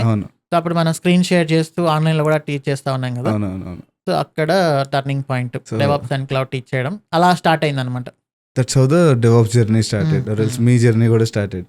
ఎందుకంటే 20,000కి టీసీఎస్లో జాయిన్ అయ్యి ఆ తర్వాత ఈఎంఐలు కట్టుకుంటూ డబ్బులు సరిపోవట్లేదని ఇంకో కంపెనీ స్విచ్ అయ్యి జీతం పెరిగినా కానీ అక్కడ కూడా ఈఎంఐలు పెరిగి డబ్బులు సరిపోక మేబీ లక్షన్నర వచ్చిన తర్వాత మీ పర్సెప్షన్ ఏమన్నా మారిందా? 1.2 lakhs జేపీఎంసీలో 1.3 బై హ్యాండ్ వచ్చేది. ఆ యాక్సెంచర్ నుంచి నేను డెవాప్స్ ఇంజనీర్ ఇంప్లిమెంట్ చేసిన తర్వాత అండ్ ఈ ప్రొఫైల్ పెట్టుకుంటే నాకు జేపీఎంసీలో 18 lakhs ప్యాకేజ్ ఇచ్చారు. 1.2 బై హ్యాండ్ వచ్చేది. కానీ అప్పటికే నా ఫోకస్ అంతా ఇక్కడ ట్రైనింగ్స్ పైనే ఉంది. ఆఫీస్కి హార్డ్లీ ఒక 1 hour 2 hours వెళ్ళడము, మళ్ళీ వచ్చేయడం. ప్రీకోవిడ్ ఆ 1 or 2 hours వెళ్ళిపోవడం, మళ్ళీ వచ్చేయడం. అంటే అక్కడ జేబీఎంసీలో ఒక్కొక్కరికి ఒక రూమ్ ఉంటుంది అనమాట మనం కావాలనుకుంటే. సో నేను ఆన్లైన్లో ఉండి నేను ఆ రూమ్లో వర్క్ చేసుకోవచ్చు. ఒక చిన్న ప్రైవేట్ క్యాబిన్స్ ఉంటాయి, ఎవరు ఎక్కడి నుంచైనా వర్క్ చేసుకోవచ్చు జేబీఎంసీలో with in the office. So నేనేంటంటే వెళ్ళి కనిపించేసి మేనేజర్కి వీడు ఉన్నాడు అని అనిపించుకొని ఆ రూమ్లో కొద్దిసేపు కూర్చొని మళ్ళీ వాళ్ళు అటు ఇటు చూసినప్పుడు మళ్ళీ వచ్చేసి ఆఫీస్కి వెంటనే బైక్లో వచ్చేసి ఇక్కడ ఇంకా క్లాసెస్ చెప్పడము, సి లాంగ్వేజ్ ఎలా వెళ్తుంది, పైథాన్ ట్రైనింగ్స్ ప్రాపర్గా వెళ్తున్నాయా లేదా, ఇవన్నీ చెక్ చేసుకుంటూ నా ఇంట్రెస్ట్ అంతా ఇక్కడ ఉండేది అనమాట. స్కిల్ డెవలప్మెంట్ పైన ఉండేది. సో మా మేనేజర్ ఎప్పుడైనా మెసేజ్ చేసినప్పుడు కలవాలి మీటింగ్ అనేసి, ఇట్లా బ్రేక్ వచ్చాను, కాఫీ కనో టీ కనో లంచ్ కనో అని చెప్పేసి మళ్ళీ బైక్ వేసుకొని ఒక 15-20 minutesలో మ్యాక్సిమం రీచ్ అయిపోయేలాగా ఇలా చేస్తూ వచ్చా అనమాట. ఇలా చేస్తూ వచ్చినప్పుడు ఒక పాయింట్ ఆఫ్ టైంలో నాకు చాలా స్ట్రెస్ అనిపించింది. అంటే నా లెర్నింగే ఆగిపోయింది అనిపించింది. అంటే మనం అక్కడ ఆఫీస్కి ద్రోహం చేస్తున్నట్టే కదా. అంతే కదా. సో ఆఫీస్ డ్యూటీ అనేది సరిగా చేయట్లేదు, ఇక్కడ ట్రైనింగ్స్ చేస్తున్నాము, ఇక్కడేం పెద్దగా మనీ ఇచ్చేవాళ్ళేం కాదు ఎవరు. సో నాకే ఎక్కువ ఖర్చు ఉండేది. చుట్టుపక్కల నా రిలేటివ్స్, నాకు తెలిసిన వాళ్ళు వీళ్ళే ఉండడం వల్ల మనీ నేను కూడా పెద్దగా అడగలేదు. సో అండ్ ఖర్చు అనేది ఎక్కువ అయిపోయింది అనమాట బెంగళూరులో ఉన్న తర్వాత. 1.2 బాగానే ఉన్నింది, ఇబ్బంది అయితే ఏం లేదు, లోన్స్కి వెళ్ళగా బాగానే వస్తుంది. కానీ లెర్నింగ్ అనేది ఆగిపోయింది. ఓకే. అంటే ఇంకా ఎప్పుడు చూసినా చుట్టూ 20-30 మంది స్టూడెంట్స్, పొద్దున్న సాయంత్రం వరకు 5-6 టీలు తాగడము, చెప్పిన క్లాసెస్ మళ్ళీ మళ్ళీ చెప్పడము, పొద్దున్న 2 బ్యాచ్లని, ఈవినింగ్ 1 బ్యాచ్ అని, ఆఫీస్కి సరిగా వెళ్ళకపోవడము. సో ఇలా అంతా నా కెరియర్ ఆగిపోయిందని నాకే అనిపించింది. ఇక్కడ ఉంటే సెట్ అవ్వదని అనుకున్నాను. అండ్ తర్వాత ఒక సిచ్యువేషన్ వచ్చింది. అంటే నా స్టూడెంట్స్ ఒకరు సింగపూర్లో జాయిన్ అవ్వడము, లైక్ అక్కడ వర్క్ చేస్తూ ఉండడము, వాళ్ళకి నేను టీచ్ చేయడము, అక్కడ రెఫరెన్స్ వస్తే నన్ను రిఫర్ చేసిన తర్వాత ఇంకా నేను వెంటనే ఇక మన కెరియర్ కూడా మనం చూడాలి అని చెప్పేసి నేను సింగపూర్కి వెంటనే వెళ్ళిపోయాను. ఓకే. అలా సింగపూర్లో కూడా ల్యాండ్ అయ్యారు. సింగపూర్లో డెవాప్స్ అండ్ క్లౌడ్లో జాయిన్ అయ్యాను. మళ్ళీ అక్కడ సేమ్ డెవాప్స్ అండ్ క్లౌడ్లో కూడా జాయిన్ అయ్యారు. కానీ మీ ప్యాషన్ వదలలేదు అనుకుంటా టీచింగ్ పైన. అప్పుడు నేను టీచ్ చేయలేకపోయావాడిని, ఎందుకంటే సింగపూర్లో ఉంటూ మనం జాబ్ చేస్తూ టీచింగ్ అనేది చేయకూడదు, అది ఆన్లైన్ అయినా ఎక్కడైనా కూడా. కానీ మన ట్రైనర్ రఘు అని ఉండేవాడు, సో అతను టీచ్ చేస్తుండేవాడు, నేను అతనికి మేనేజ్ చేస్తుండేవాడిని ట్రైనింగ్స్. అలా అయింది. తర్వాత నేను అక్కడ డిఫరెంట్ కంపెనీస్ జాయిన్ అయ్యాను. DevOps and cloud from the scratch implement చేసాము. అంటే ఇండియాలో చేసిన డెవాప్స్కి అక్కడ ఇంప్లిమెంట్ చేసిన దానికి హ్యూజ్ డిఫరెన్స్ ఉందన్నమాట. సో చాలా అడ్వాన్స్డ్గా ఇంప్లిమెంట్ చేసాము. అండ్ శాలరీ బాగానే ఉంటుంది కదా ఆన్ సైట్ అంటే, సో పెద్ద వరి ఏం అవ్వలేదు. కానీ ఈ థింకింగ్ అయితే ఎప్పుడు ఉండేది, స్కిల్ డెవలప్మెంట్ చేయాలి అనేది. సో డెవాప్స్ స్టూడెంట్స్ని సెట్ చేస్తుండేవాడిని రఘు బ్యాచ్కి. అండ్ నేను కొన్ని ఫ్రీ కోర్సెస్ లాగా చెప్తుండేవాడిని గిట్లో. ఫ్రీగా అయితే చెప్పొచ్చు కదా, మనీ కోసం కాకపోయినా. సో గిట్ అని కొన్ని ఫ్రీ సెషన్స్ కండక్ట్ చేస్తూ యూట్యూబ్లో అప్లోడ్ చేస్తూ ఉండేవాడిని. అండ్ దాని తర్వాత ఇంకా కోవిడ్ వచ్చింది. వెంటనే సింగపూర్కి వెళ్ళిన ఒక 6 monthsలోనే ఆ కోవిడ్లో కొన్ని ఫ్రీ సెషన్స్. దాని తర్వాత ఒక్కసారి యూట్యూబ్లో టెరాఫార్మ్ సెషన్స్ అనేవి క్రియేట్ చేసి పెట్టాను. సో అవి ఎప్పుడైతే యూట్యూబ్లో కొన్ని వీడియోస్ రావడం స్టార్ట్ అయిందో, అప్పుడు సడన్గా సబ్స్క్రైబర్స్ పెరిగిపోవడము, మీ వే ఆఫ్ ఎక్స్ప్లెనేషన్ బాగుంది అని చెప్పడము. సో ఇవన్నీ చెప్పడం వల్ల నాకు మళ్ళీ టీచింగ్కి రావాలనిపించింది. ఓకే. సో నేను మళ్ళీ టీచింగ్ అనేది స్టార్ట్ చేశాను. డెవాప్స్ వల్ల మీ లైఫ్ అంతా మారిపోయింది. ఎప్పుడైతే మనీ గురించి ఆలోచించాల్సిన పర్స్పెక్టివ్ ఉందో, ఈవెన్ 1.2 lakhs కూడా. బట్ యూ సెడ్ దట్ మీరు ఇప్పుడు మనీ గురించి ఆలోచించాల్సిన పని లేదు, it changed my life all together అన్నారు. సో డెవాప్స్ నేర్చుకోవాలి అంటే, if the people wants to come to your position at least in DevOps, what we should be doing, మేమేం చేయాలంటారు? ఓకే. సో అది డెవాప్స్ అనే కాదు, ఐటీ అనే దాని మీద చాలా మందికి నెగిటివ్ ఒపీనియన్ ఉంది కదా. ఐటీలో స్ట్రెస్ ఉంటుంది, ఐటీలో మనం వర్క్ చేయలేము, ఐటీ అనే దాన్ని ఎప్పుడు ఒక టెంపరీ జాబ్గానే చూస్తుంటారు చాలామంది ఇప్పటికి కూడా. నేను కూడా ఇందాక చెప్పాను కదా, కొంతమంది రెస్టారెంట్ పెట్టుకోవాలని, రియల్ ఎస్టేట్ చేయాలను, ఇలా సైడ్ బిజినెస్ల పైన కాన్సన్ట్రేషన్ చేస్తుంటారు, సెకండరీ ఇన్కమ్ పైన. బట్ ఫ్యాక్ట్ ఏంటంటే ఇండియాలో మనకు వేరే ఏ సెక్టార్లో కూడా జాబ్స్ లేవు. నేను చదివింది electronics and communication engineering. So దాంట్లో జాబ్స్ వెతుక్కోవాలి అంటే VLSI పైన చాలా హార్డ్గా ట్రై చేస్తే నాకు కొన్ని జాబ్స్ వస్తాయేమో. అప్పుడు 2012లో చాలా. బట్ దానికైనా కూడా ట్రైనింగ్ తీసుకోవాల్సిందే. సివిల్ ఇంజనీర్ జాబ్స్ ఏమైనా ఉన్నాయంటే చాలా తక్కువ శాలరీ ఉంటాయి, ఫీల్డ్లోకి వెళ్తారు, మనకుండే వెదర్కి అది సెట్ అవ్వదు. మెకానికల్ ఇంజనీరు చాలా అంటే చాలా. మ్యానుఫ్యాక్చరింగ్ సెక్టర్ అనేది ఆల్మోస్ట్ జీరో ఇండియాలో. అవును. సో ఇప్పుడిప్పుడే కొన్ని సెమీ కండక్టర్స్ అనేది స్టార్ట్ అవుతుంది. ఇంకా ట్రిపుల్ అనేది కూడా చాలా తక్కువ, కెమికల్ ఇంజనీరింగ్ తక్కువ, అన్నీ తక్కువే. సో ఉండే జాబ్స్ ఏంటి అంటే మనకు మేజర్గా ఐటీ ఇండస్ట్రీలోనే. అండ్ దీంట్లో ఎలాంటి రెస్ట్రిక్షన్స్ లేవు. గవర్నమెంట్ జాబ్స్ అయితే అసలే లేవు, ఎవరైనా రావచ్చు. అది కూడా ఒక ఎపిసోడ్ ఉన్నది, గవర్నమెంట్ జాబ్స్ కోసం కూడా భయంకరంగా ట్రై చేశాను నేను. గవర్నమెంట్ జాబ్స్ కోసం ట్రై చేస్తున్నప్పుడు ఏమవుతుంది, ఎప్పుడు క్యాన్సిల్ చేస్తారో తెలియదు, ఎప్పుడు ఎగ్జామ్ కండక్ట్ చేస్తారో తెలియదు. సో ఎలక్షన్స్ ముందు చెప్తారు ఎగ్జామ్స్ పెడతామని, ఎలక్షన్స్ లాస్ట్లో మళ్ళీ వచ్చే వరకు హడావిడిగా పెడతారు, మళ్ళీ ఎవరొకరు కేసు వేస్తారు. అట్లా నాది SSC CGL 2 times క్యాన్సిల్ అయింది. సీరియస్లీ. నేను క్వాలిఫై అయినా కూడా ఇంకా నాకు విరక్తి వచ్చేసింది గవర్నమెంట్ జాబ్స్ అంటే. సో ఇంకా ఇవన్నీ చూసి ఫెయిల్ అయిన తర్వాత ఐటీ అనేదే మనకు ఒక మేజర్ ఉంది ఇక్కడ. సో ఎన్ని పాయింట్స్లో ఐటీ అనేది అడ్వాంటేజ్ అంటే, ఇంత హైయెస్ట్ శాలరీ వేరే ఏ సెక్టార్లో ఇవ్వరు ఇండియాలో. ఈ మధ్య VLSI ఎంబెడెడ్ సిస్టమ్స్. కానీ ఇక్కడ నీ ఎక్స్పీరియన్స్కి VLSI అని ఒక లిమిట్ ఉంది శాలరీకి. బట్ ఇక్కడ ఐటీలో 1 yearకి ₹1,00,00,000 ఇస్తారు. లైక్ ఫ్రెషర్స్కి మనం చూస్తున్నాం కదా IITsలో, NITsలో కానీ. అండ్ నార్మల్ ఇంజనీరింగ్ కాలేజ్లో కూడా 50-60 lakhs వరకు ఇచ్చారు. మన గుంటూరు ఇంజనీరింగ్ కాలేజ్లో కూడా 40, 45, 50, 60 ఎంతవరకు వెళ్తుంది. ఇక్కడ ఎక్స్పీరియన్స్ కానీ మన ప్యాకేజ్ కానీ లిమిట్ లేదు. అవును. అండ్ నేర్చుకోవడం చాలా ఈజీ. మీకు ఉండాల్సింది ఏంటి, ఒక ల్యాప్టాప్. అదే మీరు సివిల్ ఇంజనీరింగ్ మెకానికల్ ఇంజనీరింగ్ అవ్వాలనుకుంటే మీరు ఎలా ప్రాక్టీస్ చేస్తారు, బయటికి వెళ్ళాలి. అది ఎన్ని ఇయర్స్ పడుతుంది దాంట్లో ఒక లెవెల్కి వెళ్ళాలంటే. అండ్ ఇండియాలో మనకు అంత ఇన్ఫ్రా కూడా లేదు. అండ్ మీరు ఎనీ టైం ఎక్కడి నుంచైనా వర్క్ చేసుకోవచ్చు, ప్రతిరోజు ఆఫీస్కి వెళ్ళాల్సిన అవసరం లేదు, వర్క్ ఫ్రమ్ హోమ్ అయినా చేసుకోవచ్చు, ఫ్లెక్సిబిలిటీ ఉంది. అండ్ మీరు వేరే కంట్రీలోకి వెళ్ళే ఛాన్స్ ఐటీలో తప్ప ఇంకెక్కడ ఉంది ఆన్ సైట్లో. వేరే పనులకు తప్ప. ఇప్పుడు నేను ఐటీ కాకుండా వేరే సెక్టర్ అయింటే నేను సింగపూర్ కానీ వేరే కంట్రీకి కానీ వెళ్ళేవాడిని కాదు. డెఫినెట్లీ. సో నాకు సింగపూర్కి వెళ్తేనే కదా శాలరీ అనేది పెరిగింది, నా మైండ్ సెట్ కూడా అక్కడ చాలా చేంజ్ అయింది సింగపూర్లో. సో ఇలాంటి ఆపర్చునిటీస్ అన్నీ మనకు ఐటీలోనే ఉన్నాయి.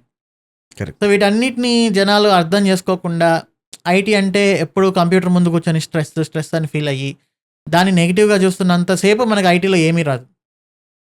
సో ఐటీని ఎప్పుడైతే పాజిటివ్గా తీసుకుంటామో సో అప్పుడు మీరు ఏ టెక్నాలజీ అయినా చూస్ చేసుకోండి, అది డెవాప్స్ అనే కాదు, సో వేరే ఏ టెక్నాలజీ అయినా. బట్ డెవాప్స్ అనేది ఇక్కడ డెవాప్స్ అండ్ క్లౌడ్ అనేది లాస్ట్ ఫ్యూ ఇయర్స్లో ట్రెండింగ్ టెక్నాలజీ, అది ఎవర్ గ్రీన్ టెక్నాలజీ. డెవలప్మెంట్ ఎన్ని రోజులైతే ఉంటుందో డెవాప్స్ అండ్ క్లౌడ్ కూడా అంతకు మించి ఇంపార్టెంట్ టెక్నాలజీ. సో దీనికి ఎండ్ అనేది లేదు. సో మీ ఒక టెక్నాలజీ అనేది చూస్ చేసుకున్న తర్వాత మన ప్రైమరీ ఫోకస్ అంతా దానిపైనే పెట్టాలి, ఇంకా వేరే ఏమీ చేయకూడదు. అలా చేసినప్పుడు మన మైండ్ సెట్ అనేది కొంచెం చేంజ్ అవుతుంది అనమాట. సో నేను డెవాప్స్ అండ్ క్లౌడ్ టీచ్ చేసినప్పుడు కూడా నువ్వుండ బ్యాచ్లో కూడా నేను ఒక పాయింట్ చెప్తుండేవాడిని, డెవాప్స్లో మైండ్ సెట్ అనేది చాలా ఇంపార్టెంట్. టూల్స్ అనేది వస్తూ ఉంటాయి, పోతూ ఉంటాయి, కాన్సెప్ట్స్ అనేది పర్మనెంట్. ఆఫ్టర్ 20 years తర్వాత కూడా ఈ కాన్సెప్ట్ ఇలానే ఉంటుంది. ఖచ్చితంగా మేబీ టూల్ చేంజ్ అవుతుంది, టెర్మినాలజీ చేంజ్ అవుతుంది, బట్ మీ మైండ్ సెట్ అంతా ఎప్పుడు కూడా ఈ కాన్సెప్ట్ పైన ఉంటే, ఒక్కసారి నేర్చుకున్నారంటే మీ మేనేజర్, ఇప్పుడు నీకు మీ మేనేజర్ ఏదైనా కొత్త టాస్క్ ఇస్తుంది, నీకు కాన్ఫిడెన్స్ ఉంది కదా నేను నేర్చుకొని చేసేయగలను. సో ఆ మైండ్ సెట్ అనేది సెట్ చేసుకుంటే it can B development, DevOps and cloud, AI, ML ఏదైనా కానీ మనం అది సింపుల్గా ఎంజాయ్ చేస్తూ చేస్తామన్నమాట. సో ఆ మైండ్ సెట్ సెట్ చేసుకునే వాళ్ళకి ఐటీ అనేది ఎప్పటికీ నెగిటివ్గానే ఉంటుంది. సో ఈ మైండ్ సెట్ అనేది ఇంపార్టెంట్, కాన్సెప్ట్ అనేది ఇంపార్టెంట్. సో ఇక్కడ నేను అది టీచ్ చేస్తాను మెయిన్గా. ఈ పర్సెప్షన్ వచ్చిన తర్వాత అండ్ మీరు చెప్పారు DevOps is a mind set అని అన్నారు. వాట్ ఆర్ ద టూల్స్ మీరు అప్పుడు చెప్పినప్పుడు మేబీ ఒక 8 years ముందు ఆ ట్రైనింగ్ స్టార్ట్ చేసినప్పటికీ ఇప్పటికి ఏం మారింది ట్రైనింగ్లో? ట్రైనింగ్ వే అయితే సేమ్, కాన్సెప్చువల్గానే నేర్చుకుంటున్నాం. అప్పుడు చెప్పినప్పుడు టూల్స్ అప్పుడు మేబీ డాకర్ అండ్ క్యూబర్నెటిస్ అంతా పాపులర్ అవ్వలేదు. అండ్ డెవాప్స్ అయితే సేమ్ ఉంది, జెన్కిన్స్ అయితే సేమ్ ఉంది. జెన్కిన్స్ పైప్ లైన్స్ వాడాము అప్పుడు, ఇప్పుడు Jenkins centralised shared pipelines అని వాడుతున్నాము. అండ్ యాన్సిబుల్ కూడా ప్రాక్టీస్ చేసాము, మనం డిస్కస్ చేసిన దాంట్లో షెల్ స్క్రిప్టింగ్ చేసాము. అవి ఎప్పటికీ ఎవర్ గ్రీన్, లైనెక్స్ కానీ షెల్ స్క్రిప్టింగ్ కానీ. యాన్సిబుల్ అయితే చాలా ఇయర్స్ నుంచి టాప్లోనే ఉంది. అండ్ జెన్కిన్స్ సిఐసిడి, ఇప్పుడు సిఐసిడి టూల్స్ చాలా వచ్చాయి, బట్ కాన్సెప్ట్ అయితే సేమే. అండ్ ఇక్కడ డెవసెకాప్స్ అని చెప్పేసి మనం సోనార్ క్యూబ్, ఇంకా కొంచెం కొన్ని టూల్స్ అవి చాలా ఉన్నాయి టూల్స్. మనం ఈసీఆర్ స్కానింగ్ అని, అండ్ వెరాకోడ్ అని, డైనమిక్ అప్లికేషన్ సెక్యూరిటీ టెస్టింగ్, ఇలాంటి కొన్ని టూల్స్ని ఇంప్లిమెంట్ చేయడము. అండ్ ఇన్ఫ్రాస్ట్రక్చర్ మొత్తం మనం ఏడబ్ల్యూఎస్లో కంప్లీట్ సెక్యూర్గా క్రియేట్ చేయడం, VPCs కానీ, స్కేలబిలిటీ కానీ, అండ్ దాన్ని టెర్రాఫామ్ యూస్ చేసి ఆటోమేట్ చేయడం. సో అప్పట్లో టెర్రాఫామ్ అనేది అంత పాపులర్ కాదు కదా, మనం మాన్యువల్గా క్రియేట్ చేసాము, బట్ దాన్ని టెర్రాఫామ్ యూస్ చేసి ఆటోమేట్ చేస్తున్నాము. అండ్ డాకర్ అండ్ క్యూబర్నెటిస్ ఇప్పుడు చాలా పాపులర్ అయిపోయాయి. ఇప్పుడు డాకర్ అండ్ క్యూబర్నెటిస్ గురించి కూడా మనం చాలా హ్యూజ్గా డిస్కస్ చేస్తున్నాం. వే ఆఫ్ టీచింగ్ మొత్తం సేమే. ప్రాజెక్ట్ తీసుకుంటాము, అదే ప్రాజెక్ట్ని మాన్యువల్గాను షెల్ స్క్రిప్టింగ్ యూస్ చేసి, యాన్సిబుల్ యూస్ చేసి, అండ్ అప్పుడు ఇంకా పైప్ లైన్స్ యూస్ చేసి మనం డిప్లాయ్ చేసేవాళ్ళం. ఇప్పుడు కొంచెం ఎక్స్ట్రా అయినాయి, టెర్రాఫామ్ యూస్ చేస్తున్నాం, డాకర్ అండ్ క్యూబర్నెటిస్ యూస్ చేస్తున్నాం. ప్రాజెక్ట్ని ఫ్రమ్ ద బిగినింగ్ నుంచి మాన్యువల్గా స్టార్ట్ చేసి ఫుల్లీ ఆటోమేటెడ్గా తీసుకెళ్తున్నాం. The training change but the concepts are all same అన్నారు. కాన్సెప్ట్స్ అనేవి సేమ్, ఇంకొన్ని ఎక్స్ట్రా కాన్సెప్ట్స్ యాడ్ అయ్యాయి. Containerization, infrastructure as a code, cloud అనేది ఇంకొంచెం ఎక్కువ చెప్తున్నాం. And depending on the years, maybe in the upcoming years maybe more technologies would be coming in as well. And మీరు basics చాలా important అన్నారు కదా, Linux కానీ, యాన్సిబుల్ కానీ, షెల్ స్క్రిప్టింగ్ కానీ. So if I want to start from scratch, మీరు చెప్పిన ఆర్డర్లోనే వెళ్ళాలా, లేకపోతే any other order you could reframe DevOps road map? Wear should I start, wear should I end?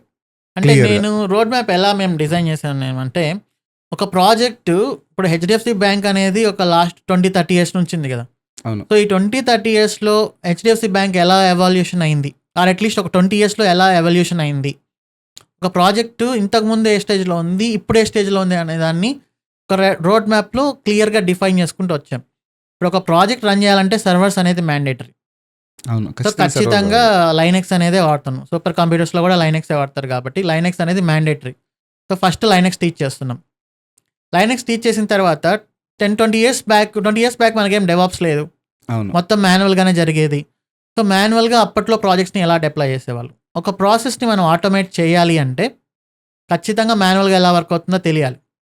If you don't know how it works manually we can't automate. అంతే, ఖచ్చితంగా. అది ఇప్పుడు ఒక 10 years 12 years వాళ్ళు కూడా వస్తారు, మనం డైరెక్ట్గా ఆటోమేషన్ అని చూపించేసామంటే రేపు పొద్దున ఏదైనా ప్రాబ్లం వచ్చినప్పుడు ట్రబుల్ షూట్ చేయలేరు.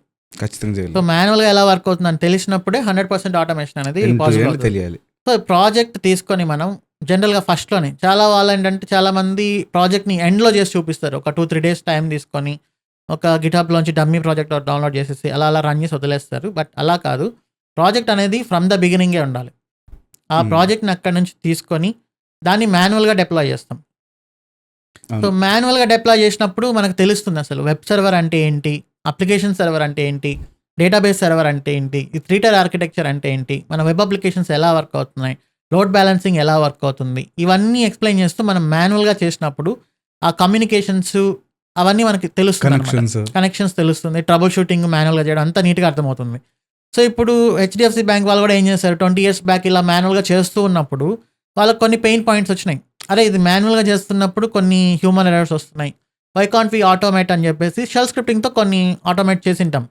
అప్పట్లో నేను కెరియర్ స్టార్టింగ్లో కూడా మా వాళ్ళు కొన్ని షెల్ స్క్రిప్టింగ్ యూస్ చేసి మెయిల్స్ ట్రిగ్గర్ చేయడం ఇవన్నీ చేసేవాళ్ళు. ఇదే మాన్యువల్గా రన్ అయ్యే దాన్ని షెల్ స్క్రిప్టింగ్ యూస్ చేసి ఎలా ఆటోమేట్ చేయాలి. సో ఇక్కడ అందరూ డెవాప్స్ అంటే నాకు కోడింగ్ అంటే భయము, నేను డెవాప్స్ నేర్చుకోలేను అంటారు. అవును, చాలా మిస్కన్సెప్షన్. అందరు ఇదే అంటారు. సో నేనేం చెప్తానంటే ఐటీ అనేది మారిపోయింది. ఇంతకు ముందులాగా manual testing, WebSphere, WebLogic అడ్మినో, డేటాబేస్ అడ్మినో అవన్నీ లేవు. ఇప్పుడు మొత్తం ఆటోమేషన్ అవుతుంది ఐటీ అనేది. దీంట్లో కోడింగ్ అనేది చాలా ఇంపార్టెంట్. ఇప్పుడు మీరు నా కోడింగ్ అనేది భయం అంటే ఎలా ఉందంటే నాకు స్విమ్మింగ్ అంటే ఇష్టం కానీ నీళ్ళు అంటే భయం అన్నట్లు ఉంటుంది.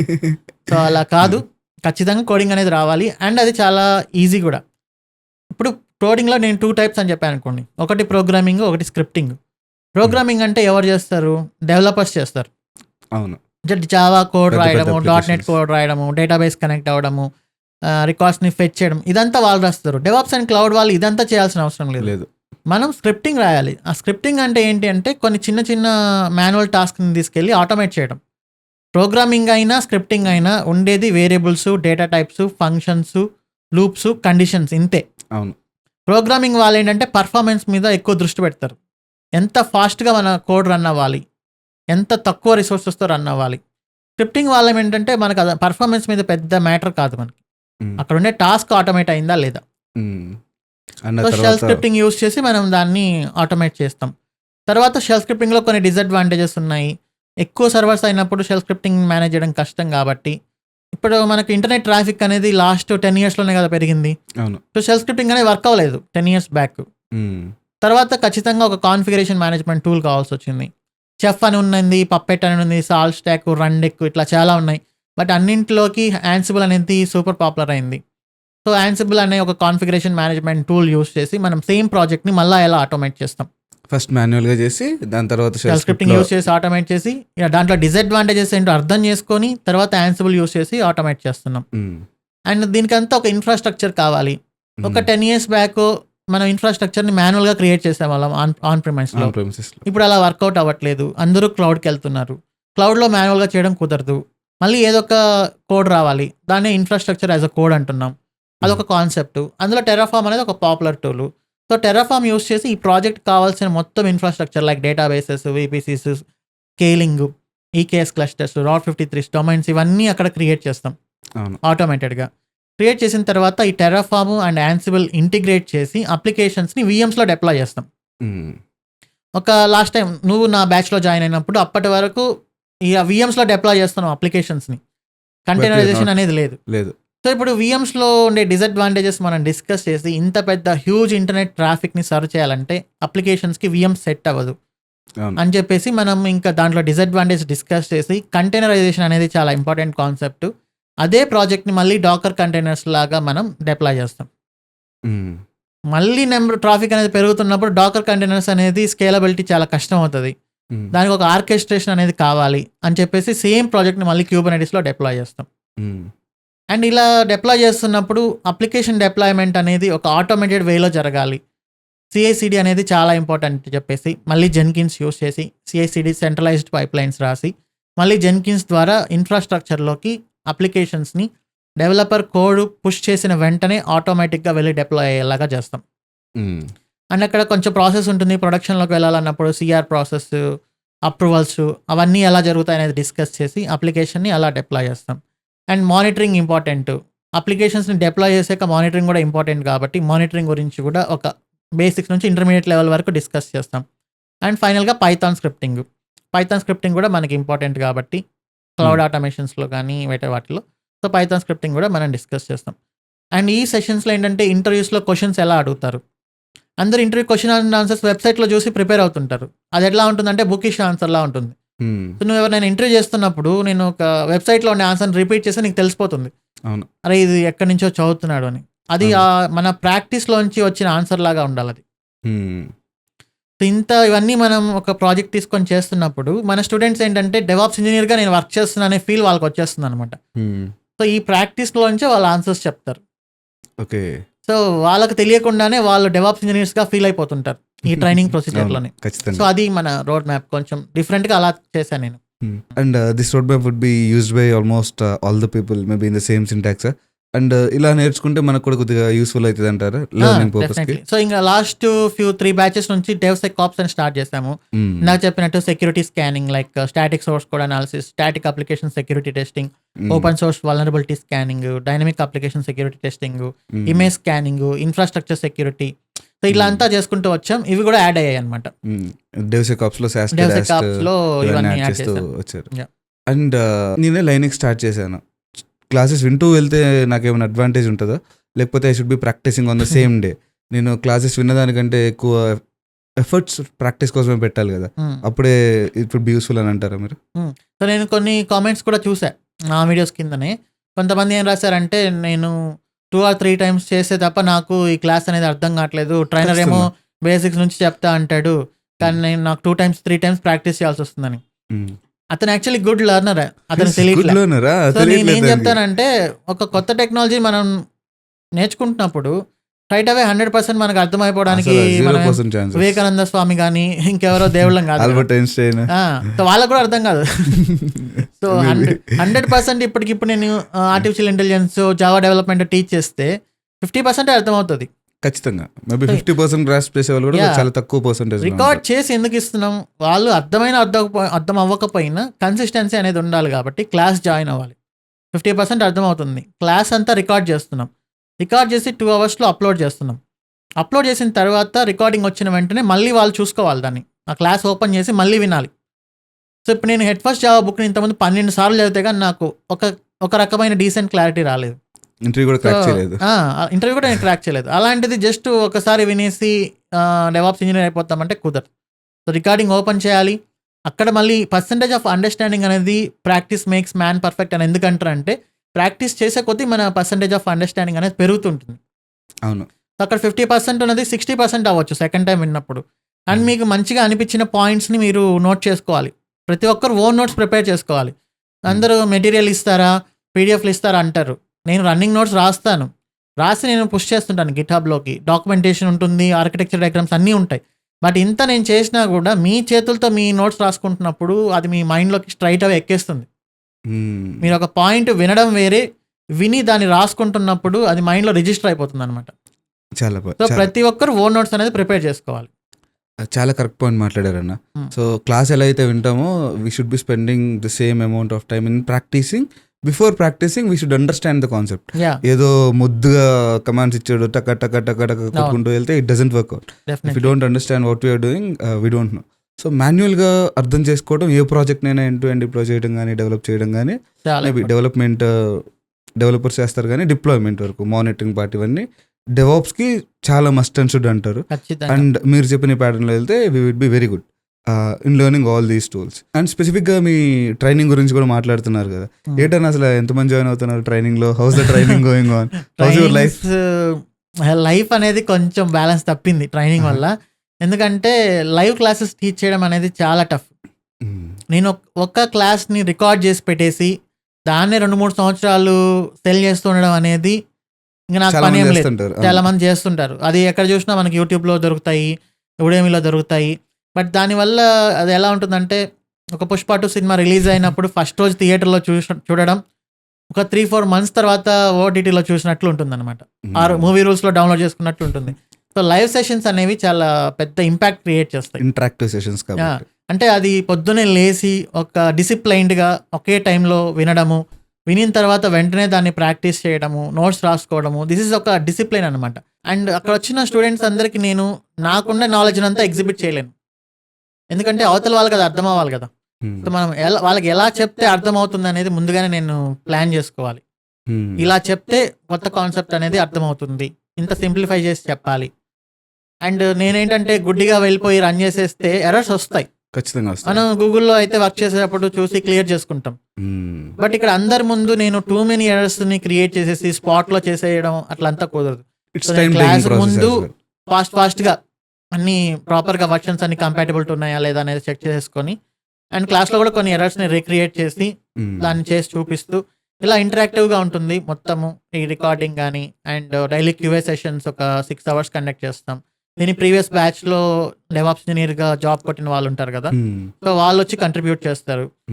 అండ్ అలానే స్లాక్ కమ్యూనిటీ ఉంటుంది, స్టూడెంట్స్ ఒకరి డౌట్స్ని ఒకరు క్లియర్ చేసుకోవచ్చు.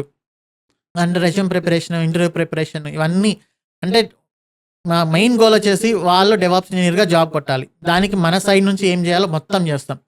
ఇంకా స్టూడెంట్స్ చేయాల్సింది వచ్చేసి కన్సిస్టెన్సీ అండ్ డైలీ ప్రాక్టీస్. చాలా ఇంపార్టెంట్, చాలా ఇంపార్టెంట్. ఇది లేకపోతే మనం ఎంత చేసినా ఇంకా దేవుడు కూడా ఏం చేయలేడు. ఈ కన్సిస్టెన్సీ, డైలీ ప్రాక్టీస్ ఉండాలి. ఒక టైంలో మన వల్ల కాదురా బాబు ఇక వదిలేద్దాం అని అనిపిస్తుంది. దాన్ని కూడా కొంచెం తట్టుకొని నిలబడిన వాళ్ళే అది ఏ టెక్నాలజీ అయినా కూడా సర్వైవ్ అవుతారు. They will be able to sustain in those technologies. చాలా మంచి పదం చెప్పారన్న. అండ్ నేను చాలా మందిని చూశాను in the DevOps and in many other fields కూడా. టెక్నాలజీ సరిగా నేర్చుకోకుండా ఏదో బ్యాక్ డోర్ జాబ్ అనో, లేకపోతే ఎవరికి డబ్బులు కట్టేసి వాళ్ళు జాబ్ ఇప్పించేస్తే చేసేసుకుందామనో చాలా మంది ఇలా జాయిన్ అయిపోతున్నారు కూడా జాబ్స్. అసలు దానివల్ల టెక్నాలజీ నేర్చుకోకుండా అలా జాయిన్ అయితే డిసడ్వాంటేజ్ ఏంటంటారు? డిసడ్వాంటేజ్ ఏంటంటే వాళ్ళకి బీపీలు, షుగర్లు కూడా రావచ్చు. ఖచ్చితంగా డబ్బులు వచ్చినా కానీ డెఫినెట్లీ. అంటే వాళ్ళకి తెలుస్తుంది కదా మనం ఏ రకంగా ఎంటర్ అయ్యాము. కొంతమంది ప్రాక్సీలని ఇట్లా వెళ్తుంటారు. ఇప్పుడు అది చేసే వాళ్ళు ఏంటంటే వాళ్ళు వాళ్ళ పీక్స్ పర్ఫార్మెన్స్ ఇచ్చేస్తారు. ఖచ్చితంగా. నేను ఒక దగ్గరికి వెళ్ళి నాకు ప్రాక్సీ చేసి పెట్టానంటే అవతల పర్సన్ తొందరగా ఇతని దగ్గర నుంచి 1,00,000-2 లక్షలు తీసుకోవాలని చెప్పేసి అతనుకున్న నాలెడ్జ్ అంతా ఎగ్జిబిట్ చేస్తాడు. అవతల సైడ్ ఇంటర్వ్యూ చేసిన మేనేజర్, అమ్మయ్య మనకు ఒక మంచి క్యాండిడేట్ దొరికాడు, ఇక నేను హ్యాపీగా ఉండొచ్చు, ప్రశాంతంగా వీడే చూసుకుంటాడు అనే ఒక ఎక్స్పెక్టేషన్తో ఉంటాడు. వీడు భయంగా వెళ్ళి జాయిన్ అవుతాడు. ఇంతకు ముందు కోవిడ్ ముందు వరకు అంటే మనకు ఐటీలో చాలా అంటే చాలా టూల్స్ అండ్ టెక్నాలజీస్, ఓపెనింగ్స్, బెంచ్లు గించులు ఇవన్నీ ఉండేటివి. ఇప్పుడు అలా కాదు. ఇప్పుడు బెంచ్లోకి ఎవరు తీసుకోవట్లా. ప్రాజెక్ట్ ఉంటే ప్రాజెక్ట్లోకి స్పెసిఫిక్గా తీసుకుంటున్నారు. సో ఇప్పుడు వెళ్ళి డైరెక్ట్గా ఆ ప్రాజెక్ట్లో అదే మేనేజర్ కింద పడతాడు జాబ్కి. సో అతను అయ్యా మనకు ఒకడు వస్తున్నాడు రమేష్ అనే క్యాండిడేట్, పర్ఫార్మెన్స్ ఇచ్చాడు, అందరికి ముందుగానే ఇంట్రడక్షన్ ఒక బేస్ సెట్ చేస్తాడు. వెళ్ళిన తర్వాత ఒక 1 week 2 weeks ఎందులో క్యాండిడేట్ ఇట్లా తేడాగా ఉన్నాడు అని అనిపిస్తుంది. ఇంకా వాళ్ళకి డౌట్ వచ్చి ఇంకొంచెం టాస్క్లు ఇవ్వడము, వీడు భయపడుతూ ఉంటాడు. జాబ్ వచ్చిందని హ్యాపీగా 10 మందికి చెప్పుకోలేడు, ఇంత శాలరీ అని చెప్పుకోలేదు, ఈవెన్ ఇంట్లో చెప్పుకోవడానికి కూడా భయపడతాడు. ఎందుకంటే అది ఉంటుందో పోతుందో వీళ్ళకే నమ్మకం లేదు. ఇట్లా ఈ టెన్షన్, ప్రెషరు, 1 week లో జాబ్ పోతే అదృష్టవంతుడే, అక్కడికి అయిపోయింది అనుకోవాలి. అది 1 month 2 months 3 months కంటిన్యూ అయ్యే కొద్దీ ఆ ప్రెషర్ ఇంకా ఇంక్రీజ్ అవుతూ ఉంటుంది. ఎప్పుడు ఏ టాస్క్ ఇస్తారో, ఎప్పుడు ఏం మాట్లాడమంటారో, ఏం చూపించమంటారో తెలియదు కాబట్టి చాలా స్ట్రెస్ ఫేస్ చేస్తారనమాట. ఒక టైంలో ఇంకా ఆ స్ట్రెస్ అనేది లక్కీయెస్ట్ ఫెలోస్ కానీ తెలివిగల వాళ్ళైతే వాళ్ళే రిజైన్ చేసి మనం తప్పు చేసామని తెలుసుకొని నెక్స్ట్ టైం ఇలా కాదు, మనం ప్రాపర్గా నేర్చుకొని మన వర్క్ మనమే చేసుకునేలాగా, మన ఇంటర్వ్యూ మనం క్లియర్ చేసుకునేలాగా వెళ్తే మనం ఐటీలో సర్వైవ్ అవుతాం అనేది తెలుసుకుంటే చాలా బెటర్. కానీ అది తెలుసుకోకుండా చాలా మంది ఏంటంటే మనీ అనేది పోతే వస్తుంది. మనం బీటెక్ లో 4 years నెలకి సంవత్సరానికి ₹1,00,000 కడుతున్నారు. ఇప్పుడు ఇంటర్మీడియట్ లో 1,00,000 కడుతున్నాం. అయిపోయిన తర్వాత ఇంత డబ్బులు కట్టాం.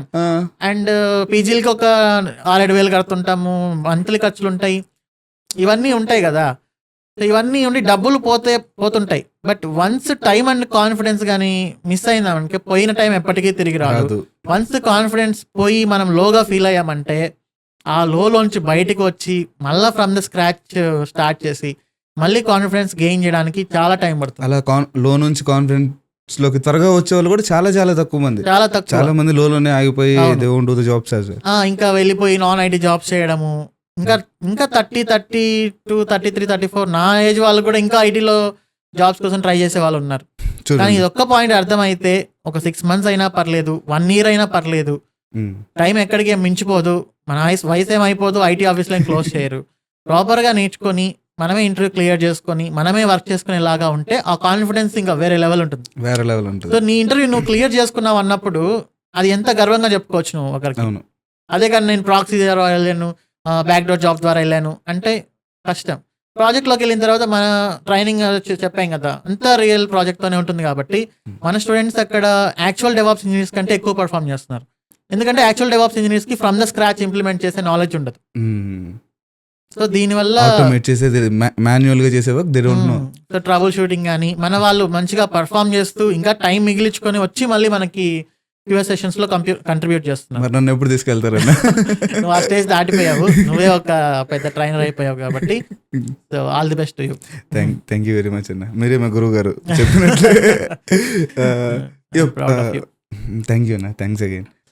నేను బాగా నేర్చుకోవాలి అంటే I should be spending enough time అన్నారు.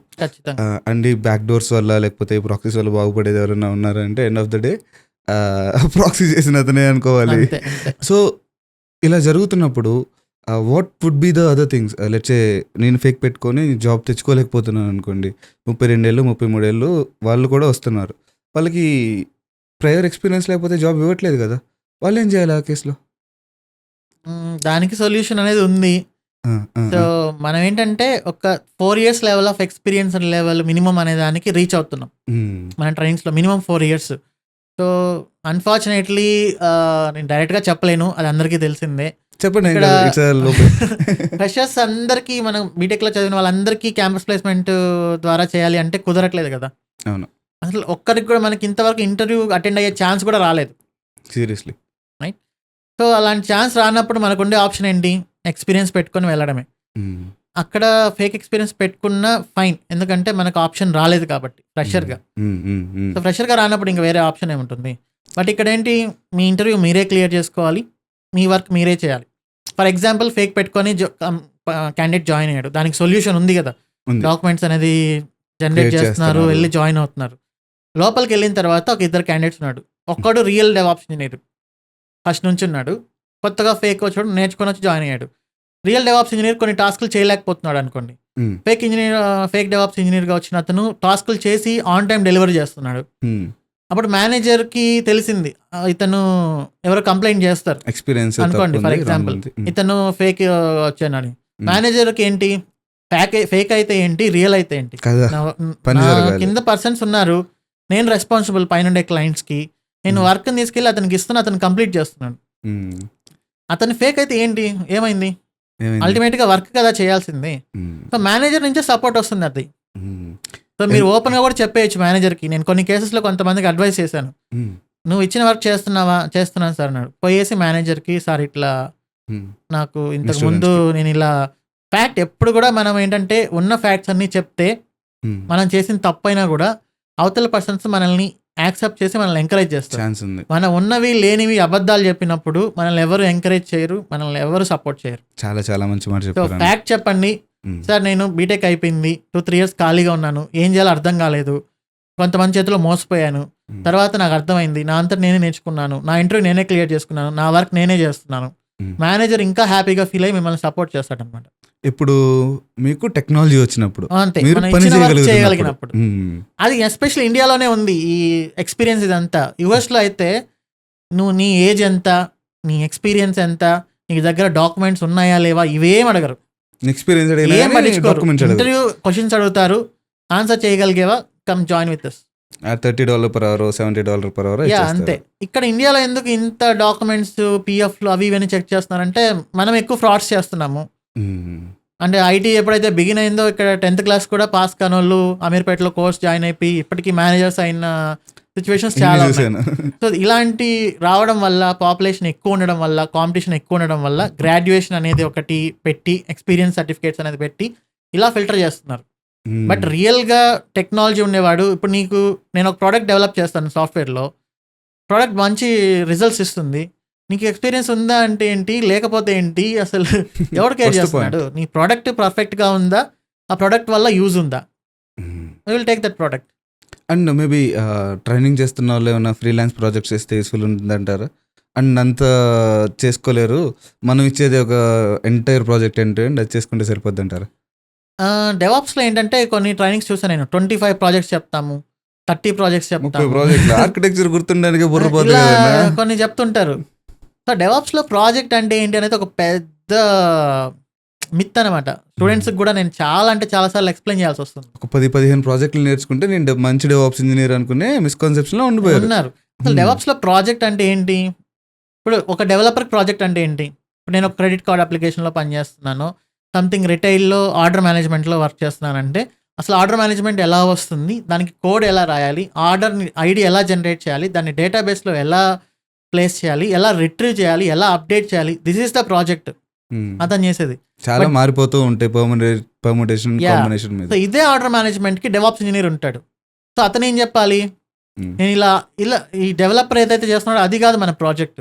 ఈ ఆర్డర్ మేనేజ్మెంట్ ప్రాజెక్ట్కి కావాల్సిన ఇన్ఫ్రాస్ట్రక్చర్ని నేను ఎలా క్రియేట్ చేశాను, దాన్ని ఎలా ఆటోమేట్ చేశాను, దాని సర్వర్స్ని ఎలా కాన్ఫిగర్ చేశాను, అండ్ అక్కడ ఎలా మనము ఈ ఆర్డర్ మేనేజ్మెంట్ అప్లికేషన్స్ని కంటైనర్స్ లాగా క్రియేట్ చేసి క్యూబర్నెటిస్లో డిప్లాయ్ చేసాము CI/CD యూస్ చేసి. ఇది మన ప్రాజెక్ట్. అక్కడ ఆర్డర్ మేనేజ్మెంట్ ఉండని, వేరే ప్రాజెక్ట్ ఉండని, వేరే లాంగ్వేజ్ ఉండని, అది ఏదైనా ఉండని, అది జావా కానీ, .NET కానీ, పైథాన్ కానీ, గో లాంగ్వేజ్ కానీ, Node.js కానీ, React.js కానీ, ఎనీ లాంగ్వేజ్ కానీ, ఫ్యూచర్లో ఇంకేదైనా రానివ్వండి, మన ప్రాసెస్ అంతా సేమ్. మన ఇన్ఫ్రాస్ట్రక్చర్ క్రియేట్ చేయడం, పైప్ లైన్స్ డెవలప్ చేయడం, డిప్లాయ్ చేయడం, డెవలప్మెంట్ డిఫరెంట్ ఎన్విరాన్మెంట్స్ని చేసుకుంటూ వెళ్ళడం, ఇది మన ప్రాజెక్టు. ఇది ఎక్స్ప్లెయిన్ చేయాలి మనం. సో దీనికి నేను 20 ప్రాజెక్టులు చేసుకున్నంత మాత్రాన అంతే అదే కదా. ఒకటి ప్రాపర్ గా నేర్చుకుంటారు, ఒక ప్రాజెక్ట్ నేర్చుకున్నా అది 1,00,000 ప్రాజెక్ట్స్ తో సమానం. మనం ఒక ప్రాజెక్ట్, ఒక సింపుల్ ఫామ్ బేస్డ్ ప్రాజెక్ట్ ని మనము చాలా లెవెల్ కి తీసుకెళ్లొచ్చు. మాన్యువల్ బేస్డ్ నుంచి దాంట్లో హైయెస్ట్ సెక్యూరిటీ ఇంప్లిమెంట్ చేయొచ్చు, ఫుల్లీ స్కేలబుల్ గా చేయొచ్చు, హైలీ అవైలబుల్ చేయొచ్చు, డిజాస్టర్ రికవరీని తట్టుకోగలిగిన అప్లికేషన్ లాగా తయారు చేయొచ్చు. సో మనం ఎన్నైనా చేయొచ్చు దాంట్లో. చిన్న ప్రాజెక్ట్ పెద్ద ప్రాజెక్ట్ అనేది కాదు, we could implement the DevOps methodology. Project ని ప్రాపర్ గా చేయాలి. ఇప్పుడు మనం ఒక 10 years ఎక్స్పీరియన్స్ ఉంటుంది, ఎవరైనా 20 ప్రాజెక్టులు చేయగలరా? ఒకే ప్రాజెక్ట్ ని 10 years పనిచేసే వాళ్ళు కూడా చాలా మంది ఉన్నారు. రైట్. సో ఇక్కడ నెంబర్ ఆఫ్ ప్రాజెక్ట్స్ అనేది ఇంపార్టెంట్ కాదు, ఒక్క ప్రాజెక్ట్ ని ప్రాపర్ గా ఇంప్లిమెంట్ చేసామా లేదా అనేది ఇంపార్టెంట్. అవును, ఒక్క ప్రాజెక్టే ఎప్పుడైతే బాగా నేర్చుకున్నారు అనేది చాలా ఇంపార్టెంట్. అండ్ ఫేక్ పెట్టుకుని వెళ్ళడం కూడా కొద్దిగా తప్పు కాదంటారు, ఎందుకంటే మనకు ఆప్షన్స్ కూడా లేవు కదా. బికాస్ ఆఫ్ మన కంట్రీకి ఉండే అన్ఫార్చునేట్ సిచ్యువేషన్ వల్ల పెట్టుకుని వెళ్ళి తప్పు లేదు. When you have the capability first of all. అది మనం వర్క్ చేయలేకపోతే వాళ్ళే తీసేస్తారు. మేబీ కంపెనీలోకి ఎంటర్ కాలేదు, అది కాకపోతే ఇంకా 100 కంపెనీస్ ఉన్నాయి, 100,000 కంపెనీస్ ఉన్నాయి కదా. Join anywhere. మేబీ అందువల్లే బ్యాక్ డోర్ కూడా చాలా పెరిగిపోతుంది అంటారు. మేబీ బ్యాక్ డోర్ వల్ల స్పెసిఫిక్గా ఈ కాలంలో చాలా మోసాలు చూసాం కదా. 1,00,000 2 లక్షలు కట్టించుకొని వాళ్ళ దగ్గరే ఒక ప్రాజెక్ట్ తీసుకుంటారు. ఒక 10-15 మంది దగ్గర మనీ పూల్ చేసి 15 లక్షలు 20 లక్షలు 30 లక్షలు అయిందనుకోండి, యూఎస్ వాళ్ళ దగ్గర ఒక ప్రాజెక్ట్ తెచ్చుకుంటారు ఆ 15 లక్షలకి 20 లక్షలకి. అండ్ ఆ ప్రాజెక్ట్స్లో వర్క్ ఉన్న వాళ్ళతో చేయించుకొని వచ్చిన వాళ్ళతోటి 2,000 10,000 15,000 ఇస్తుంటారు. ఈవెన్ నీకు జాయిన్ అయ్యేటప్పుడు 3 లక్షలు 4 లక్షలు శాలరీ అని చెప్పినా కానీ నీకు ల్యాప్టాప్ కూడా పంపరు. అది పంపకుండా నీకు నీ వర్క్ వేరే వాళ్ళతో చేయిస్తాము, సో దానికోసం నువ్వు కొద్దిగా పే చేయాలి, నీ జీతంలో సగం కట్ చేసేస్తాము, 30,000 కాస్తే 15,000 అయిపోయింది. ఇలా మోసపోయిన వాళ్ళు చాలా మంది. అండ్ పిఎఫ్లు క్రియేట్ చేస్తున్నారన్న, దీని గురించి ఏమంటారు? ఫేక్ కంపెనీ పిఎఫ్స్ చాలా వస్తున్నాయి కదా. This is creating a big issue in their lives. What you say on that? So ఇదంతా ఒక ఆర్గనైజ్డ్ స్కామ్ అనమాట. అదేంటంటే ఒక చిన్న క్యాలిక్యులేషన్ అది. ఇప్పుడు ఫస్ట్ స్టూడెంట్స్ అర్థం చేసుకోవాల్సింది ఏంటంటే, మనము కష్టపడకుండా మనకి ఏది రాదు. డబ్బులు ఇస్తే వచ్చే పని అయితే ఇండియాలోనే కాదు ప్రపంచం అంతా చాలామంది ఉన్నారు. డబ్బులు ఇస్తే ఐటీ జాబ్ వస్తుంది అంటే మేబీ ఒక 1 or 2 కేసెస్లో 100లో ఒక మేబీ 5% మెంబర్స్ చేస్తున్నారేమో, అలా 95% మెంబర్స్ మోసం చేస్తున్నారు. ఇంతకుముందు ఎలా మోసం చేసేవాళ్ళంటే, మన స్టూడెంటే అక్కడ మన బ్యాచ్లో ఉన్నప్పుడే జస్ట్ ఆఫర్ లెటర్ రిలీజ్ చేసేసారు క్యాప్జెమినీ నుంచి. ఆ డొమైన్ విచిత్రంగా ఉంటుంది. క్యాప్జెమినీలో ఒక ఐ ఎక్స్ట్రా ఉండడం, capgemini.comలో ఒక ఆఫర్ లెటర్ తీసుకొని మాడిఫై చేసేసి, ఇప్పుడు క్యాండిడేట్స్ అడుగుతారు కదా, అన్న నేను ముందుగా ఇవ్వను, ఆఫర్ వస్తే ఇస్తానని. క్యాప్జెమినీలో ఇంకొక ఐ ఎక్స్ట్రా పెట్టి capgemini.com నుంచి ఇంటర్వ్యూ చేసినట్లు ఒకరిని సెట్ చేయడము. ఫస్ట్ రౌండ్ అయిపోయింది, సెకండ్ రౌండ్ అయిపోయింది, ఆఫర్ లెటర్ ఇదిగో అని చెప్పి పంపించేసేయడము. ఆఫర్ లెటర్ చూస్తేనే తెలిసిపోతుంది ఫేక్ అని మామూలుగా ఎవరికైనా. బట్ వాళ్ళకి తెలియదు కాబట్టి వాళ్ళు ఇంకా నమ్మకపోతే మిమ్మల్ని ఒకసారి తీసుకెళ్లి కంపెనీ విజిట్ కూడా ఉంటుంది మీకు అని కంపెనీలో ఎవరొకరిని పిలిపించి ఇతనికి విజిటర్ పాస్ ఇప్పించేసి కంపెనీ క్యాంటీన్లో కూర్చోబెట్టేసి, కంపెనీ విజిట్ కూడా అయిపోయింది, ఇంకా నీ జాయినింగ్ ఒకటే పెండింగ్, సో ఇంకా మొత్తం అమౌంట్ పే చేస్తే ఇంకా జాయిన్ అయిపోవచ్చు అని చెప్పేసి మొత్తం డబ్బులు తీసేసుకొని ఇంకా నో ఆన్సర్ అనమాట. జాయినింగ్ డేట్ ఇలా జరిగాయి. లైక్ 2016, 17, 18 ఆ టైం అంత వరకు, 2020 వరకు. సో తర్వాత ఇవి కూడా అర్థమైపోయినాయి. ఆ ఎక్స్టెన్షన్స్ కానీ ఎవరికైనా ఆఫర్ లెటర్ పంపిస్తే ఆల్రెడీ వర్క్ చేసి ఐటీ ఇంజనీర్ చెప్పేస్తుంది ఫేక్ అని. ఇదంతా జరుగుతున్నాయని చెప్పేసి ఇంకొక టైప్ ఆఫ్ క్రైమ్ స్టార్ట్ అయినాయి. కంపెనీ ఉంటుంది, సెటప్ ఉంటుంది, మొత్తం ఉంటుంది, 2 లక్షలు కట్టండి, 3 లక్షలు కట్టండి, ఫస్ట్ 6 months ట్రైనింగ్, 10,000 15,000, 100 మంది దగ్గర 2 లక్షలు, ఎంత 2 కోట్లు అయింది. 6 months ట్రైనింగ్, వాళ్ళకి ఒక్కొక్కరికి 10,000 శాలరీ, 15,000 శాలరీ, ట్రైనింగ్ అని చెప్తారు, కూర్చోబెడతారు, ఒక హలో వరల్డ్లు ఎవరొకరిని హైర్ చేసుకునేది ఒక Trainers. పర్సన్ని నెలకి ₹1,00,000 50,000 వచ్చి రాని ఇచ్చేసి, ట్రైనర్లు కూడా వాళ్ళకి పైన అట్లా చెప్పించేసి 6 months అటు ఆఫీస్కి రప్పించుకోవడం పోవడం అయిపోయిన తర్వాత ఒక మన దగ్గర 2 crores ఉంది, దీంట్లో 1 crore మనం ప్రాఫిట్ పెట్టుకుందాం, 1 crore ఇలా శాలరీస్ రూపంలో ఇచ్చేసాం. మెయింటెనెన్స్ రూపంలో ఎప్పుడైతే 1 crore ఉందో ఇంక బోర్డు ఎత్తేయడం. తిప్పేస్తారు. మాకు లే ఆఫ్ చేస్తున్నాం. ప్రాజెక్ట్ లేదు, ప్రాజెక్ట్ సో దీన్ని ఎవరు ఏం చేయలేరు. నేను అఫీషియల్ గా హైర్ చేసుకున్నారు, ప్రాజెక్ట్స్ వస్తాయి అనుకున్నారు, అక్కడ ప్రాజెక్ట్స్ రాలేదు, లే ఆఫ్ చేసాం. ఏం చేయలేమా? మేబీ అవి జరుగుతున్నాయేమో, అందరూ పోలీస్ స్టేషన్కి వెళ్ళి కంప్లైంట్ చేస్తున్నారు. బట్ ఇక్కడ ఈ కేసు పెట్టి ఆ కేసులో వాళ్ళ దగ్గర ప్రూఫ్స్ ఉన్నాయి, మా దగ్గర ప్రాజెక్ట్స్ వస్తాయని మేము తీసుకున్నాము, మాకు రాలేదు, మమ్మల్ని ఏం చేయమంటారు? సో ఇది తెగదు. అవును. సో దీనికి మనం వెళ్ళి ఫైట్ చేయలేం. Time waste. ఫైట్ చేసినా ఏమొస్తుంది? ఇంకొక ₹1,00,000 వస్తుంది బొక్క. మనకు. ₹1,00,000 అయితే 2 లక్షలు ఇవ్వరుగా. ఈరుగా ఆ ₹1,00,000 కోసం ఫైట్ చేస్తుంటే మళ్ళీ మన కెరీర్ ఆగిపోతుంది. 3 నెలలు 4 నెలలు సో దానికోసం వాళ్ళు కూడా వదిలేస్తారు. రీసెంట్ గా హైదరాబాద్ లో అయినా బెంగళూరులో అయినా అన్ని ఇవే క్రైమ్స్ అనమాట. 3 కోట్లు తీసుకొని బోర్డు తిప్పారు, అంతే. 4 కోట్లు తీసుకొని అంతే. బోర్డు తిప్పారు. వాళ్ళని కూడా ఏం చేయలేరు, గవర్నమెంట్స్ కూడా ఏం చేయలేరు. అది స్టూడెంట్స్ లో ఉండాలి. మనం నేర్చుకొని ప్రాపర్ గా ఐటీలో ఎంటర్ అవ్వాలి. డబ్బులు గడితే 99% మోసపోయే ఛాన్సెస్ ఉన్నాయని వాళ్ళే అర్థం చేసుకోవాలి. So they should be knowing, they should అంతే. Whose ever entering the IT should have very basic common sense. And అది proper ఆ మైండ్ కాదా? సెట్ లోనే తప్పు ఉంది. అంటే మోస్ట్లీ తెలుగు వాళ్ళకి ఏంటంటే ఒక చోట మనకు డబ్బులు వస్తాయని తెలిస్తే మనకు ఉండే ఆత్రం ఏంటంటే వచ్చో రాదో కాదు వెళ్ళి దూకేద్దాం తర్వాత సంగతి. నేను చాలా మంది చోట విన్నా, ఉద్యోగం వచ్చాక మా వాడిని అల్ల అక్కడ ఇరికిచ్చు, మా వాడిని ఏదో కంపెనీలో ఇరికిచ్చు, అండ్ వాళ్ళు కూడా ఏదో దాంట్లో జాయిన్ అయిపోతే తర్వాత చూసుకోవచ్చు, ఫస్ట్ వెళ్ళిపోదాము తర్వాత చూసుకుందాం. వెళ్ళిపోయాక ఇంక చూసుకునేది ఏముండదు. బీపీ షుగర్ ఏదో స్ట్రెస్ ఫీల్ అవ్వడము ఆరు బయటకు వచ్చేయడము, మీ కెరియర్ ఒక 10 years తర్వాత చూసుకుని అట్లానే ఉంటుంది. సో ఇక్కడ మిగతా వాళ్ళ దగ్గర నేను ఎప్పుడు ఏంటంటే ఈ ప్రాక్సిల్ జాబ్స్ అవుట్లో ఇంతవరకు ఎవరికి చాలా మందికి తెలియదు, మిగతా స్టేట్స్ వాళ్ళకి. మనమే కొత్తగా ఇన్వెంట్ చేస్తున్నాం స్కామ్ చేయడానికి. అంటే ఫాస్ట్ గా డబ్బులు సంపాదించేయాలి, ఫాస్ట్ గా వచ్చేయాలి, ఈజీగా వచ్చేయాలి, ఆ కంపెనీ మంచిగా ఉండాలి, మంచి గ్రోత్ ఉండాలి, కానీ ఈజీగా ఉండాలి. ఈ కాంబినేషన్స్ అనేవి ఎప్పుడు వర్కౌట్ అవ్వవు. సో అది కొంచెం మైండ్ సెట్ లో పెట్టుకుంటే ఎప్పటికైనా డెవలప్ అవుతాం. సో మన మైండ్ సెట్ మార్చుకొని స్టార్టింగ్ నుంచే ఏదో ఒక కోర్స్ నేర్చుకొని కొద్దిగా కాస్ట్లీ అయినా కానీ 25,000 అంటే ఇట్స్ వెరీ బేర్ మినిమం అనుకుంటున్నాను. అండ్ ఆఫ్టర్ దట్ వింటున్న క్లాస్ని కూడా at the same time practice చేయాలి. ప్రాక్టీస్ ఎప్పుడు చేయాలి? అర్థం చేసుకొని, కాన్సెప్ట్ అర్థం చేసుకొని. అర్థం కాకపోతే ఇంకో 2 సార్లు 3 సార్లు క్లాస్ విన్నాం. కాన్సెప్ట్ అర్థమైన తర్వాత you put it on to your laptop and on to AWS cloud ఉండాలి. And then eventually would be becoming as a software engineer. Simple. IT engineer రోజుకి ఎన్ని గంటలు స్పెండ్ చేస్తాడు? డిపెండింగ్ ఆన్ హిస్ నాలెడ్జ్ అంటానన్నా నేను. Maybe నేను ఒక కొత్తగా అఫీషియల్ గా ఫార్మల్ గా 8 hours. అంటే జాబ్ ఆల్రెడీ ఉండే వాళ్ళు, డబ్బులు తీసుకునే వాళ్ళు 8 hours స్పెండ్ చేస్తున్నారు. జాబ్ లేని వాళ్ళు, జాబ్ కొట్టాలనుకునే వాళ్ళు ఎన్ని అవర్స్ స్పెండ్ చేయాలి? Very good point.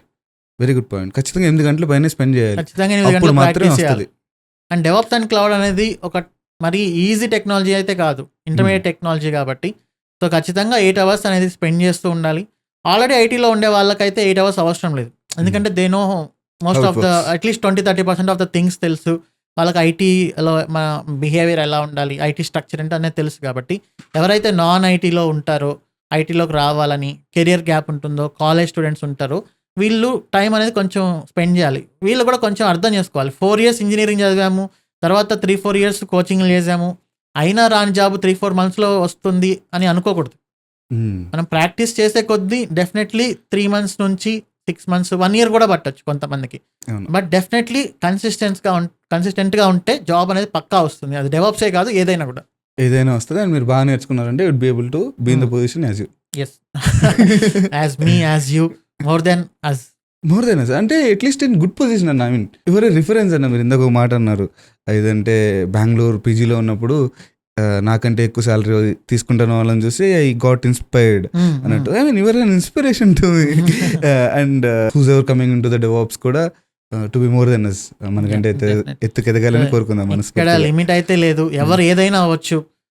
ఈవెన్ మనకు రీసెంట్ గా నాకు కొన్ని కాల్స్ కూడా వచ్చాయి మా ఊర్లో చుట్టుపక్కల ఎమ్మెల్యే క్యాండిడేట్స్ నుంచి, లైక్ బోత్ పార్టీస్, వైఎస్ఆర్సీపీ అయినా టీడీపీ అయినా. ఎందుకంటే ఇక్కడ ఎమ్మెల్యేస్, మినిస్టర్ కూడా ఇన్ఫ్లుయెన్స్ చేయలేరు ఐటీలో జాబ్ని. అవును.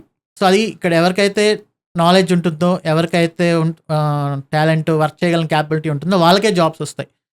అండ్ మన స్టూడెంట్స్లో 2018లో మన దగ్గర ట్రైన్ అయిన వాళ్ళు కూడా చాలామంది ఆర్కిటెక్ట్గా ఉన్నాడు. రీసెంట్గా పాడ్కాస్ట్ కూడా ఒకటి చేశాను. అండ్ కొంతమంది యూఎస్లో సెటిల్ అయి ఉన్నారు. సో డిఫరెంట్ పొజిషన్స్లో డిఫరెంట్గా ఉన్నారు. అండ్ ఒక స్టూడెంట్కి హాంకాంగ్లో 1.9 crores ప్యాకేజ్ వచ్చింది. సీరియస్లీ 1,90,00,000 లక్షలు. హాంకాంగ్లో అతని existing package 80 lakhs. Testing manager అతనికి 1.9 crores ప్యాకేజ్ వచ్చింది. డెవాప్స్ పైన స్విచ్ కొట్టాడు. 11 years ఎక్స్పీరియన్స్ సేమ్ కంపెనీలో. ఏం మాడుతున్నావు? అండ్ అప్లికేషన్ వచ్చేది నాకే అనిపించింది నేను ఇదంతా మానేసి హ్యాపీగా ఓన్లీ జాబ్ చేసుకుందామని. సో అతను నాకు మెసేజ్ చేశాడు, శివ గారు ఇట్లా ఒక ప్రోడక్ట్ అనుకుంటున్నాను, సో మీ సైడ్ నుంచి మనం ఏమైనా కొలాబరేట్ అయ్యి చేద్దామా. ఆల్రెడీ అతను కంపెనీ రిజిస్టర్ చేసేసాడు హాంకాంగ్లో అండ్ పర్మిషన్స్ తీసుకున్నాడు. So money based, finance based కంపెనీస్కి కొన్ని పర్మిషన్స్ తీసుకోవాలి. ఆ పర్మిషన్స్ అన్నీ వచ్చేసాయి. ఇంకా డిజిటల్ వ్యాలెట్కి సంబంధించిన ప్రోడక్ట్ ఒకటి రెడీ చేద్దామని డిస్కషన్స్ కూడా చేస్తున్నాడు. ఇన్వెస్టర్ మీరేనా? ఇన్వెస్టర్ అంత సీన్ లేదు మనకి. మనం జస్ట్ టెక్నాలజీని సప్లై చేయగలం, టెక్నాలజీ అండ్ రిసోర్సెస్ని. సో ఇలా ఒక లిమిట్ అనేది ఉండదు. నాకే అనిపించింది, అరే మన దగ్గర చదువుకున్న స్టూడెంటే వేరే లెవెల్లో ఉన్నాడే అని. సో దానికి ఎవరు ఎక్కడికైనా వెళ్ళిపోవచ్చు ఎడ్యుకేషన్ అనేది ఉంటే. డెఫినెట్లీ అందుకే నేను ప్రౌడ్గా చెప్పుకుంటున్నాను. నేను జెలస్గా ఫీల్ అవ్వను.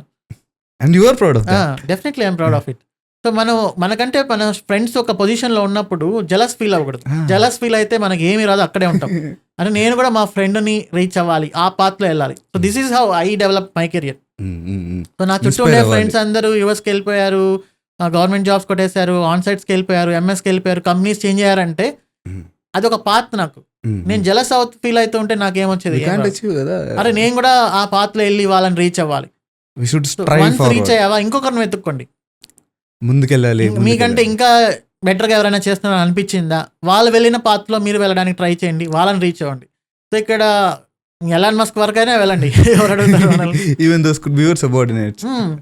అది ఎవరు ఎక్కడికైనా ఎంతవరకైనా వెళ్ళొచ్చు.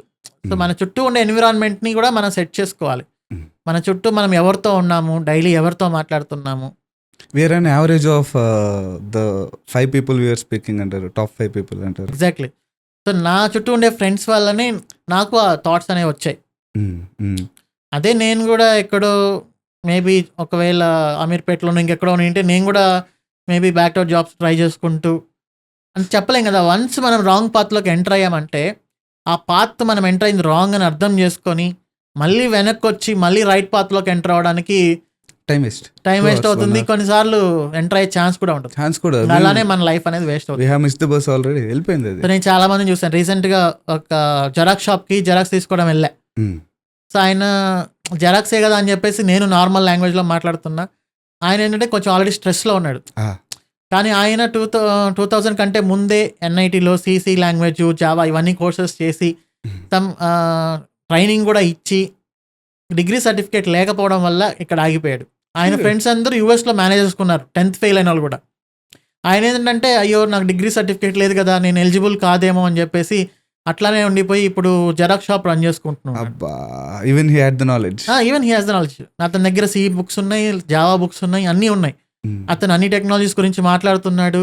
సో ఇలా అంతా మాట్లాడిన తర్వాత తెలిసిందనమాట. సో చూడండి, ఆ పాత్ అనేది కొంచెం ఒక డిఫరెంట్ పాత్లో ఉండింటే అతను మేబీ డిగ్రీ మళ్ళీ రాసి తెచ్చుకొని ఉండొచ్చు. ఆ డిగ్రీ లేకపోయినా ఎవరు అడుగుతున్నారు యూఎస్లో? 10th క్లాస్ ఫెయిల్ అయిన వాళ్ళు కూడా మేనేజర్స్ ఉన్నారు కదా ఇప్పుడు. అవును. సో ఆ కొంచెం డిఫరెన్స్ అనమాట. ఆ రాంగ్ పాత్లోకి ఎంటర్ అయ్యాడు, అది అట్లానే ముందుకు వెళ్ళిపోయాడు, ఇప్పుడు అలానే ఆగిపోయాడు. అంటే ఉద్యోగం రాదేమో నాకు, అదే ఒక నెగిటివ్ మైండ్ సెట్లో. సో మన పాత్ అనేది ఎప్పుడు కూడా రైట్ వేలోనే ఉండాలి, ఖచ్చితంగా పాసిబుల్ అవుతుంది. అండ్ మనకంటే పెద్దవాళ్ళు కొంతమంది మెంటర్స్తో ఎప్పుడు మాట్లాడుతూ ఉండాలి. సో మన చుట్టూ ఉండే ఫ్రెండ్స్ మన ఏజ్ వాళ్ళే కాదు, మనకంటే ఒక 4-5 ఏళ్ళు ఎక్కువ ఏజ్ ఉండే వాళ్ళ నుంచి మనం చాలా నేర్చుకోవచ్చు. సో అలాంటి నువ్వు చెప్పిన ఆ 5 మెంబర్స్లో ఒక 2 పెద్దవాళ్ళని, 3 మన ఫ్రెండ్స్లో కొంచెం బెటర్గా ఆలోచించే వాళ్ళని పెట్టుకోవాలి. Very nice. అండ్ ఒక 2-3 చిన్న వాళ్ళని కూడా ఉంచుకోవాలేమో. మేబీ మనము వాళ్ళకి అదే సజెషన్స్ ఇవ్వాలనే రేంజ్లో ఉంటే. ఎందుకంటే I want to say one thing about Prabhu, who's the editor of this entire setup. ఈ సెటప్ ఎంత బాగుందంటే ఇవాళ కూర్చున్న మన ఎడిటర్ మాత్రమే కాదు. అండ్ యు నో వాట్ అన్నా, వీ హ్యాడ్ 2 మెంబర్ టీమ్. అందులో నేను ఒకడిని వీడియో చూసి వెళ్ళిపోతా, వీడియో చేసి వెళ్ళిపోతాను. సెటప్ అంతా తనే చేయాలి, వీడియోస్ కట్ చేయాలి, ఎడిట్ చేయాలి, వేయాలి అన్నా బాగా వచ్చిందా లేదా, నేను ఏమన్నా బాగా రాలేదన్నాను అనుకోండి, అబ్బా మళ్ళీ మొదటి నుంచి చేయాలా. So he's making very good hard work and even I'm making hard work అనుకుంటున్నాను, తనతో పోలిస్తే కొద్ది తక్కువే. But at least we started the traction now, ఎందుకంటే మన వీడియోస్ కొంతమంది చూస్తున్నారు and it just got monetised now.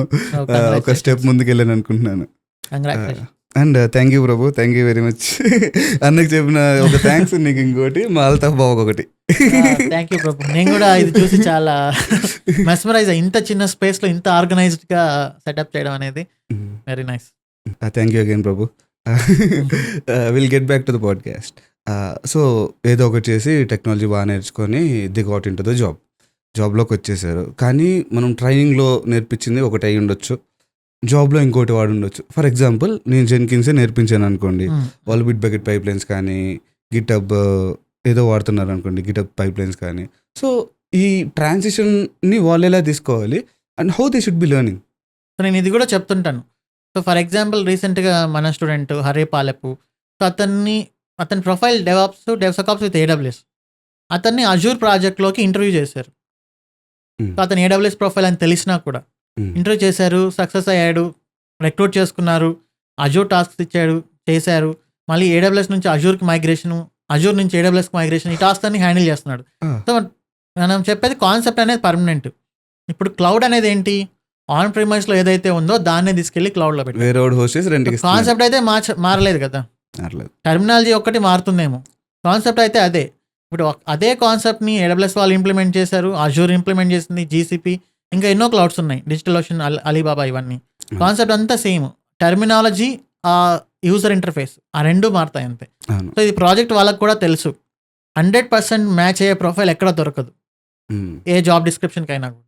ఒక 60-70% మ్యాచ్ అయిందా, క్యాండిడేట్ని ఇంటర్వ్యూ చేద్దాం. వాళ్ళు ఏం చెక్ చేస్తారు, నీకు రానిది నువ్వు ఎలా చేయగలవు అనేది చెక్ చేస్తారు. సో మనకు రానిది మనం ఎలా చేస్తాం, సెర్చ్ చేసుకుంటాం, నేర్చుకొని ఇంప్లిమెంట్ చేస్తాం. మనకేమైనా ఎర్రర్స్ వస్తే, గైడెన్స్ వస్తే సీనియర్స్ దగ్గర నుంచి తీసుకుంటాం. ఇలాంటి వేలో ఇతను చేయగలడా లేదా అనేది వాళ్ళు చెక్ చేస్తారు. ఇతను చేయగలడు అనిపిస్తే తీసుకుంటారు ఖచ్చితంగా. కానీ ఐటీ అనేది జస్ట్ కామన్ సెన్స్. ఐటీ అనేది కామన్ సెన్స్ అనేది ఎవరికైతే అర్థమవుతుందో వాళ్ళు ఐటీలో ఫుల్ గా షైన్ అవుతారు. అది ఎంత పెద్ద టెక్నాలజీ అయినా కానివ్వండి, ప్రెషర్ కూడా ఉండదు వాళ్ళకి, అంతే. సో అండ్ ఇది కూడా గుర్తుపెట్టుకోవాలి, మనం డైలీ 8 hours మించి ఎప్పుడైనా ఆఫీస్ వర్క్ చేస్తున్నామంటే దెర్ ఈస్ సంథింగ్ రాంగ్. ఆ రాంగ్ అనేది ఎక్కడ ఉంటుంది, ఒకటి మనం చేసిన వర్క్నే మళ్ళీ చేస్తున్నాము, దాన్ని ఆటోమేట్ చేసే ఛాన్స్ ఉంది. రెండోది ఆటోమేట్ చేసే ఛాన్స్ లేదు. రెండోది ప్రాసెస్లో రాంగ్ ఉంది. అంటే మన మేనేజర్స్, మన ఆర్కిటెక్ట్స్ చేసిన డిజైన్లో రాంగ్ ఉంది. ఆ ప్రాసెస్లో అయినా రాంగ్ ఉండాలి, ఇంకోటి మనలో అయినా రాంగ్ ఉండాలి. సో మనలో రాంగ్ ఉంటే మనం ఆటోమేట్ చేసేస్తే మన వర్క్ అనేది 8 hours లోపలే ఉంటుంది. మనలో రాంగ్ లేదు, మనం ఆటోమేషన్ చేసే స్కిల్స్ ఉన్నాయి, అయినా కూడా ఇంకా 8 hours మించి మనకు వర్క్ ఉంది అంటే అప్పుడు గన్ షాట్గా అది ఆర్కిటెక్చర్లోనో మేనేజ్మెంట్లోనో ప్రాబ్లం, రిసోర్సెస్ పూల్ చేయడంలో. సో దాన్ని మనము డెఫినెట్లీ మనం పాయింట్ చెప్పొచ్చు కదా మీటింగ్స్లో. సో మేము ఇది ఆటోమేషన్ చేయాలని ట్రై చేస్తున్నాము, ఇది అవ్వట్లేదు, బట్ ఇలా చేస్తున్నాం అవ్వట్లేదు, ఆర్కిటెక్చర్లో ఈ చేంజెస్ చేద్దాం. సో ఇలానే కదా మనం కెరియర్లో డెవలప్ అవ్వగలము. చేసిన వర్క్నే ప్రతిరోజు చేస్తూ పోతే ఏం డెవలప్ అవుతాం, చేసిన మాన్యువల్ వర్కే చేసి. సో చాలా మంది ఏంటంటే అసలు మనం ఏం చేస్తున్నాం అనేది కూడా థింక్ చేయరు. హడావిడిగా ఇచ్చేసారా వర్క్, ఫాస్ట్గా అయిపోయిందా, ఇంకా ఈ టైంని వేరే దాని మీద పెట్టుకుందామా, ఇందా చెప్పినట్టు రియల్ ఎస్టేట్ అనో అదో అనేదనో అలా ఉండకూడదు. సో మనం ఏం చేస్తున్నాము, ఒకటి 3-4 points. ఫస్ట్ ఉండేది యాజ్ ఇట్ ఈస్గా రన్ అవ్వాలి, ఎందుకంటే అప్లికేషన్స్ అనేది డౌన్ అవ్వకూడదు, బిజినెస్ లాస్ అవ్వకూడదు. అండ్ ఉండేది యాజ్ ఇట్ ఈస్గా రన్ అవుతున్న తర్వాత ప్రతి ఒక్కరు జాబ్లో జాయిన్ అయిన తర్వాత చెక్ చేసుకోవాల్సింది ఇదే. వాళ్ళు ఒక ప్రొసీజర్ ఫాలో అవుతుంటారు, దాన్ని మనం యాజ్ ఇట్ ఈస్గా తెలుసుకొని దాన్ని మనం కూడా ఫాలో అవ్వాలి. ఫాలో అయ్యి మనకి ఎప్పుడైతే వన్స్ అర్థమైపోయిందో ఉన్న ప్రొసీజర్ అంతా, రెండోది ఎక్కడైనా ఇంప్రూవ్మెంట్స్ ఉన్నాయా అనేది చెక్ చేసుకోవాలి. ఇంప్రూవ్మెంట్స్ ఉన్నాయి అని మనకు తెలిసినప్పుడు దాని మీద మనం కొన్ని POCsని పెట్టేసి దీన్ని ఇక్కడ ఇలా చేస్తే టైం అనేది కొంచెం సేవ్ అవుతుంది, కొంచెం బిల్లింగ్ అనేది సేవ్ అవుతుంది, ఇలా మనం POCs చేసి దాన్ని చూపించాలి. చూపించినప్పుడు మనం మన టీమ్ లీడర్కో మన మేనేజర్కో ఇలా ఎగ్జిబిట్ చేసినప్పుడు, సార్ ఇక్కడ ఈ ప్రాసెస్లో కొంచెం డిఫెక్ట్ ఉంది, దీన్ని ఇలా ఆటోమేట్ చేసామంటే మనకు రిజల్ట్స్ బాగుంటాయి అన్నప్పుడు వాళ్ళు దాన్ని చెక్ చేసుకొని దానికి అప్రూవల్ ఇచ్చి ఇంప్రూవ్మెంట్స్ చేస్తారు. సరే ఇలా చేసుకుంటూ వెళ్తే మన అది ఏ టెక్నాలజీ అయినా కానివ్వండి, మన మైండ్ సెట్ కానీ, మన స్ట్రెస్ కానీ వెళ్ళిపోయి వర్క్ లైఫ్ బ్యాలెన్స్ కానీ, ప్యాకేజెస్ కానీ అన్నీ సెట్ అయిపోతాయి. ఉండే ప్రాసెస్ని అర్థం చేసుకొని ఇంప్లిమెంట్ చేయాలి, ఇంప్రూవ్మెంట్స్ని ఫైండ్ అవుట్ చేయాలి, ఫైండ్ చేసిన ఇంప్రూవ్మెంట్స్ని ఇంప్లిమెంట్ చేయాలి, తర్వాత ఎగ్జిక్యూట్ చేయాలి. సో ఇవన్నీ చేసిన తర్వాత మన డెవలప్స్లో అయితే సెట్ అవుతుంది. డెవలపర్స్కి అయితే what they would be doing developers అయినా ఇదే. Even developers could be using. Developers ఉండే గోల్ ఏంటి? ఎంత ఫాస్ట్గా రికార్డ్స్ని ఫెచ్ చేయాలి, ఎంత తక్కువ రిసోర్సెస్ని యూస్ చేయాలి. Maybe on the different features they would be working. అంతే అంతే కదా. ఇప్పుడు entire software is CRUD operations. అంతే కదా. ఇప్పుడు అమెజాన్లో మనం ఏం చేస్తున్నాం, ప్రొఫైల్ క్రియేట్ చేసుకున్నప్పుడు మన డేటాబేస్లో మన ప్రొఫైల్ ఒకటి సేవ్ అవుతుంది. అవును. ఆర్డర్ ప్లేస్ చేసినప్పుడు ఆర్డర్ టేబుల్లో మన రికార్డ్ ఒకటి సేవ్ అవుతుంది. అప్డేట్ చేసినప్పుడు అప్డేట్ అవుతుంది, ఆర్డర్ డిలీట్ చేసినప్పుడు డిలీట్ అవుతుంది. సో ఎంటైర్ సాఫ్ట్వేర్ అనేది క్రెడ్ మీద and communication between multiple computers. ఒకటి ఇంకోటి ఇవి బేసిక్స్, ఇవి మైండ్లో పెట్టుకోవాలి. ఎంత చేసినా కూడా ఐటీలో ఉండేది operating systems, databases, networking and coding. ఈ నాలుగే ఎవరి ఉద్యోగం చేసినా కానీ, ఏ టెక్నాలజీ అయినా కూడా ఈ నాలుగే ఉంటాయి. ఇవి ఒక బేసిక్ పిల్లర్స్ అనమాట. దీనిపైన ర్యాపర్స్ లాగా డెవాప్స్ అండ్ క్లౌడ్ కానీ, ఏఐ కానీ, ఎంఎల్ కానీ, బ్లాక్ చైన్ కానీ, ఐఓటీ కానీ ఇవన్నీ ర్యాపర్సే. బేస్ అంతా ఇదే. ఈ బేస్ ఎప్పటికీ చేంజ్ అవ్వదు. ఈ నాలుగిట్లో మీకు కొన్ని ఐడియా ఉంది అంటే మనం అదే కదా, ఆపరేటింగ్ సిస్టమ్స్, లైనక్స్, నెట్వర్కింగ్ అది చాలా పెద్ద ఓషన్. అది అందరూ పూర్తిగా నేర్చుకోలేరు. Decent amount of networking knowledge, programming, అది it can be any language. And database అంటే డేటా ఎలా స్టోర్ అవుతుంది, దాన్ని ఎలా రిట్రీవ్ చేయాలి. ఈ నాలుగు వచ్చిన వాళ్ళు ఏ టెక్నాలజీ అయినా చేయగలరు, ఏదైనా చేయగలరు. అంతే. మనం will switch back to DevOps again. So ఎప్పుడైతే నేను ఒకటి నేర్చుకున్నానో, ఒక కంపెనీలో ల్యాండ్ అయిపోయాను, వాళ్ళు ఇది కాదురా అబ్బాయి ఇది నేర్చుకోమని చెప్పారు. మనం ఇందాక GitHub pipelines, Bitbucket pipelines అన్నట్టు. What they could be doing, వాళ్ళు ఏమన్నా దాని మీద ప్రాక్టీస్ చేయాలా? అండ్ ఇంకొక మిస్కాన్సెప్షన్ ఏంటంటే, ప్రాక్సీ దగ్గర జాబ్ చేంజ్ చేసుకొని, ఎందుకంటే మనం అక్కడికి వెళ్ళిన తర్వాత వేరే టూల్స్ కదా అండ్ వాళ్ళు కేటీ ఇస్తారు కదా అని ఉంటుంది. ఈజ్ దట్ వర్కింగ్ అవుట్ అన్న? కేటీ ఏమి ఇవ్వరు ఎవరు కూడా. కేటీ అనేది ఎంతవరకు ఇస్తారు ఎక్స్పీరియన్స్డ్ పీపుల్కి. అది కూడా మనం అడిగి కొంతమంది ఇవ్వచ్చు, కొంతమంది ఇవ్వకపోవచ్చు. డాక్యుమెంటేషన్ అనేది ఉంటుంది. ఎవరు కూడా 100% డాక్యుమెంటేషన్ మెయింటైన్ చేయరు.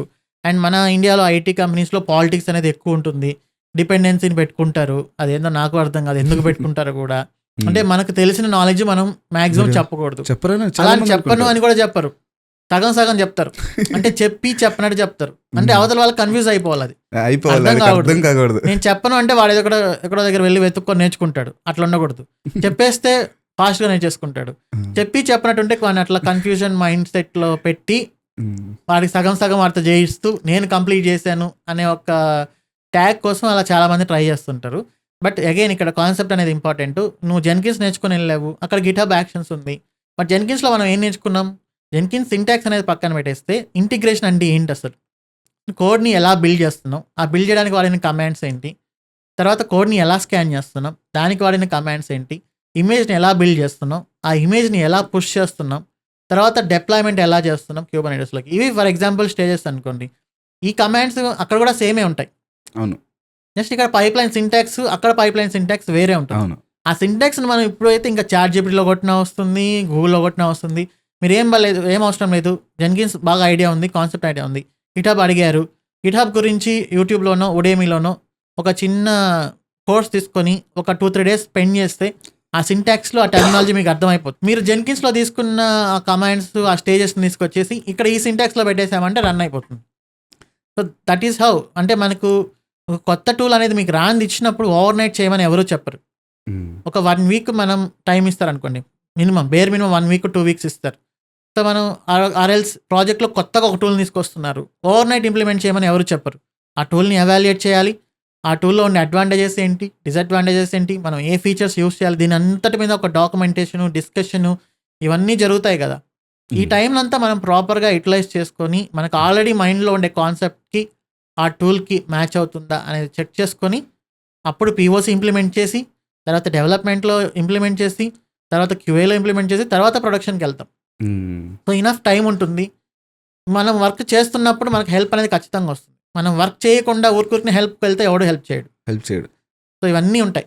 నో వాట్ ఈస్ అసలు మనం క్వశ్చన్ అడగలేం కదా, భయపడుతూ ఉంటారు. వాడు ఏం అడుగుతాడు, మనం ఇంకొక క్వశ్చన్ అడిగితే అని చాలామంది they won't open up as well కూడా. అవును. అవును. అండ్ మీరు ఇంకొక మంచి మాట చెప్పారు ఏంటంటే, కాన్సెప్ట్ ఎప్పుడైతే నేర్చుకుంటామో that could be different thing which you are working on. మీరు ట్రైనింగ్లో ఒకటి నేర్చుకున్నారు అండ్ యాక్చువల్ వర్క్లో ఇట్స్ ఏ డిఫరెంట్ టూల్ అనుకోండి. అవును. అవును. కాన్సెప్ట్ బాగా స్ట్రాంగ్గా ఉంటే you would be able to implement that in any language. Correct. మీరు అన్నట్టు జెన్కిన్స్లో నేర్చుకున్న సిఐసిడి ప్రాపర్ ఉంటే, గిటబ్ యాక్షన్స్ కానీ బిట్ బకెట్ పైప్ లైన్స్ కానీ సేమ్ స్టేజెసే కదా అక్కడ అంతే ఉండేది. అంతే. Same maybe syntax మారుద్దేమో, but stages would be the same. ఆ తర్వాత మానిటరింగ్ గురించి కూడా మాట్లాడుకుందాం అన్న. సో సర్వీసెస్ అన్ని డిప్లాయ్ చేయడం చాలా ఇంపార్టెంట్ అన్నారు. అసలు మానిటరింగ్ వల్ల ఏంటి, మానిటరింగ్ చేస్తూ ఉంటారు కదా, ఒక సర్వీస్ డౌన్ అయిపోతే we should be knowing very quickly as possible. దీనివల్ల ఇంపాక్ట్స్ ఏముంటాయి మనం చాలా చూసుకున్నాం కదా, మొన్న AWS డౌన్ అయిందని కానీ, అజ్యూర్ వల్ల, లేకపోతే విండోస్ క్రౌడ్ స్ట్రైక్ ఇష్యూ వచ్చిందని కానివ్వండి. సో ఇవన్నీ చూసుకున్నాం కదా. What would be the actual implications in the monitoring we should be doing? So చాలా మందికి ఉండే మిస్కన్సెప్షన్స్ ఏంటంటే, DevOps engineer pipeline setup చేస్తే ఇంకా డెవాప్స్ ఇంజనీర్తో వర్క్ ఉండదు, అంతా డెవలపరే చూసుకుంటాడు, డెవాప్స్ ఇంజనీర్స్ని జాబ్లోంచి తీసేస్తారంటారు. బట్ డెవాప్స్ ఇంజనీర్గా మనం చేయాల్సిన పని చాలా ఉంటుంది. అది డెవలపర్కి మించి కూడా ఉంటుంది కొన్నిసార్లు. తనకు తెలియదు కూడా అప్పుడప్పుడు డెవలపర్కి. యా. సో అది ఎలా అంటే, ఒక ప్రాజెక్ట్ని మనం ఆన్బోర్డ్ చేయాలి. ఒక ప్రాజెక్ట్ డెవలప్ చేస్తూ ఉంటారు, నువ్వు ఒక్కరినే తీసుకెళ్ళి నువ్వే డెవలప్ చేయి, నువ్వే డెవలప్ సెట్ చేయి అంటే వాడి యొక్క రెస్పాన్సిబిలిటీ స్ప్లిట్ అయిపోతాయి కదా, అవును. ఫోకస్ అనేది మారిపోతుంది. ఇప్పుడు మనం చెఫ్కి వెళ్ళేసి వంట చేయమని మాత్రమే చెప్పాలి, నువ్వే వెళ్ళి ఆర్డర్స్ తీసుకొని నువ్వే బిల్ కొట్టేసి అన్నీ చేయంటే వంట పైన కాన్సన్ట్రేషన్ తగ్గిపోతుంది. సో అలా డెవలపర్స్ డెవలప్మెంట్ మీదనే ఫోకస్ పెడితే ప్రొడక్టివిటీ అనేది ఎక్కువ ఉంటుంది. డెవాప్స్ ఇంజనీర్స్ వాళ్ళ వర్క్ పైనే ఫోకస్ పెడితే వాళ్ళ ప్రొడక్టివిటీ అనేది ఎక్కువ ఉంటుంది. సో ఎలా ప్రాజెక్ట్ని ఆన్బోర్డ్ చేయాలి, ఆన్బోర్డ్ అయిన ప్రాజెక్ట్ని ఎలా మెయింటైన్ చేయాలి, వన్స్ ఒక ప్రాజెక్ట్ ప్రాపర్ స్టేజ్లోకి వచ్చిన తర్వాత ఇంప్రూవ్మెంట్స్ ఎలా ప్లాన్ చేయాలి, అండ్ వర్షన్స్ అనేవి కంటిన్యూస్లీ అప్గ్రేడ్ అవుతుంటాయి కదా. సాఫ్ట్వేర్లోనే మెయిన్ ఛాలెంజ్ ఏంటి, మన మైక్రోసాఫ్ట్ కూడా వర్షన్ అప్గ్రేడ్. అవును, చిన్న వర్షన్ అప్గ్రేడ్. ఒక ప్రాజెక్ట్కి మల్టిపుల్ డిపెండెన్సీస్ ఉంటాయి. ఈ వర్షన్ కంపాటబిలిటీస్ అనేది ఎప్పుడూ టెస్ట్ చేస్తూనే ఉండాలి. ఇప్పుడు లైక్ జావా వర్షన్ అప్గ్రేడ్ అయింది మన ప్రాజెక్ట్లో, అది మన జెన్కిన్స్ పైప్ లైన్తో మ్యాచ్ అవుతుందా లేదా అని మళ్ళీ ఒకసారి చెక్ చేసి చూసుకోవాలి. అవును. సో ఈ వర్క్ అనేది కంటిన్యూస్గా ఉంటూనే ఉంటుంది అనమాట. సో ఇలా వర్షన్స్ ఏదైనా మిస్ మ్యాచ్ అయినప్పుడు 100% పర్ఫెక్షన్ అనేది ఏ సిస్టంలోనూ ఏ పర్సన్లోనూ కుదరదు. సో అదొక చిన్న డిఫెక్ట్ ఎంటైర్ వరల్డ్ని అవుటేజ్ కూడా చేయొచ్చు. అవును. సో అదే కదా రీసెంట్ ఎగ్జాంపుల్. సో దాంట్లో మానిటరింగ్ అనేది ఏంటి, బయట పబ్లిక్ మన మీద కంప్లైంట్ చేయక ముందే మనం దాన్ని ఐడెంటిఫై చేసి ఆ ఇన్సిడెంట్ ఏంటి, P0 ఇన్సిడెంట్, దీనివల్ల మన బిజినెసే ఆగిపోయింది, దాన్ని ఫాస్ట్గా రిజాల్వ్ చేయాలి. P1 ఇన్సిడెంట్, ఓకే ఇంపాక్ట్ ఉంది కొద్దిగా, ఓకే బిజినెస్ రన్ అవుతుంది. P2 P3 ఇట్లా ఇంపాక్ట్ అనేది తగ్గుతూ వెళ్తున్నప్పుడు ఈ ఇంపాక్ట్ని వేరే వాళ్ళు మన పైన కంప్లైంట్ చేయకుండా ముందుగానే మనం ఐడెంటిఫై చేస్తే దాన్ని మానిటరింగ్, మనం పర్ఫెక్ట్గా మానిటరింగ్ చేస్తున్నట్లు. అక్కడ కొంచెం మనకు టైం సేవ్ అవుతుంది, కొంచెం బిజినెస్ సేవ్ అవుతుంది. సో మనం ఎంత టెక్నాలజీ ఇంప్లిమెంట్ చేసినా మానిటరింగ్ అనేది మ్యాండేటరీ. మానిటరింగ్ లేకపోతే ఒక చిన్న డిఫెక్ట్తో ఇంతవరకు చేసిన వర్క్ అంతా ఫుల్గా కొలాప్స్ అయిపోయి జీరో అయిపోతుంది. అండ్ ప్రాపర్ టెస్టింగ్ కూడా చాలా ఇంపార్టెంట్. టెస్టింగ్, మానిటరింగ్, ఎవ్రీథింగ్ ఇంపార్టెంటే. మనం ఇంత మాట్లాడుకున్నాం కదన్న, మీరు ఒక 20-25 years బ్యాక్ చూసుకొని what are the changes that you see? ఎలా ఉంది, how's life now, how's different? ఇప్పుడు మీరు కొద్దిగా ఫేమస్ కూడా కదా, almost 60,000 subscribers in YouTube. How's life changed? లైఫ్ పాజిటివ్గా చెప్పాలి అంటే కంఫర్టబుల్గానే ఉంది, కానీ ప్రతి ఒక్కరికి తెలిసిందే కదా, olden days are always good అని. సో మనం ఏదో చేస్తున్నాం అని ఎంత గర్వపడినా కూడా ప్రీవియస్ లైఫే ప్రతి ఒక్కరికి బాగుంటుంది. సో నాకు కూడా అసలు లైఫ్లో ఎలాంటి ఎవరికైనా అనిపిస్తుంది కదా, అసలు ఎలాంటి ఆలోచన లేకుండా పీస్ఫుల్గా ఉండాలి అనేది. బట్ ప్రాక్టికల్గా అది వర్కౌట్ అవ్వదు. వన్స్ మనము చదువు అయిపోయి జాబ్ చేస్తూ ఇంకా ఒక ఫ్యామిలీ లైఫ్లోకి ఎంటర్ అయిన తర్వాత అది ఇంకా పులి మీద సవారీ లాంటిది. అది చిన్న జాబ్ అయినా, పెద్ద జాబ్ అయినా, IT జాబ్ అయినా కాకపోయినా ఖచ్చితంగా అన్ని ప్రెషర్స్ని ఫేస్ చేస్తూనే ఉండాలి, అన్ని స్ట్రెస్ని ఫేస్ చేస్తూనే ఉండాలి, వర్క్ చేయాలి, మనీ సంపాదించాలి, ఫ్యామిలీని చూసుకోవాలి, ఇవన్నీ ఉంటాయి. అవును. ఇవన్నీ కొన్నిసార్లు బాగుంటుంది, కొన్నిసార్లు ఎందుకు ఇదంతా అసలు అన్నీ మానేసి ప్రీవియస్ లైఫ్ అనేది ఎంత బాగుందో చిన్నప్పుడు, డబ్బుల గురించి ఆలోచించకుండా ఉన్న దాంట్లో అది బాగుంటుంది. సో ఇట్స్ మిక్స్డ్ ఫీలింగ్ అనమాట. యాక్చువల్లీ ప్రతి ఒక్కరికి ఉంటుంది, బట్ తప్పదు కదా, మనం సర్వైవ్ అవ్వాలి, పులి మీద సవారీ చేయాల్సిందే. గవర్నమెంట్ జాబ్స్ మీరు ప్రిపేర్ అయ్యానన్నారు కాబట్టి I have a question for you.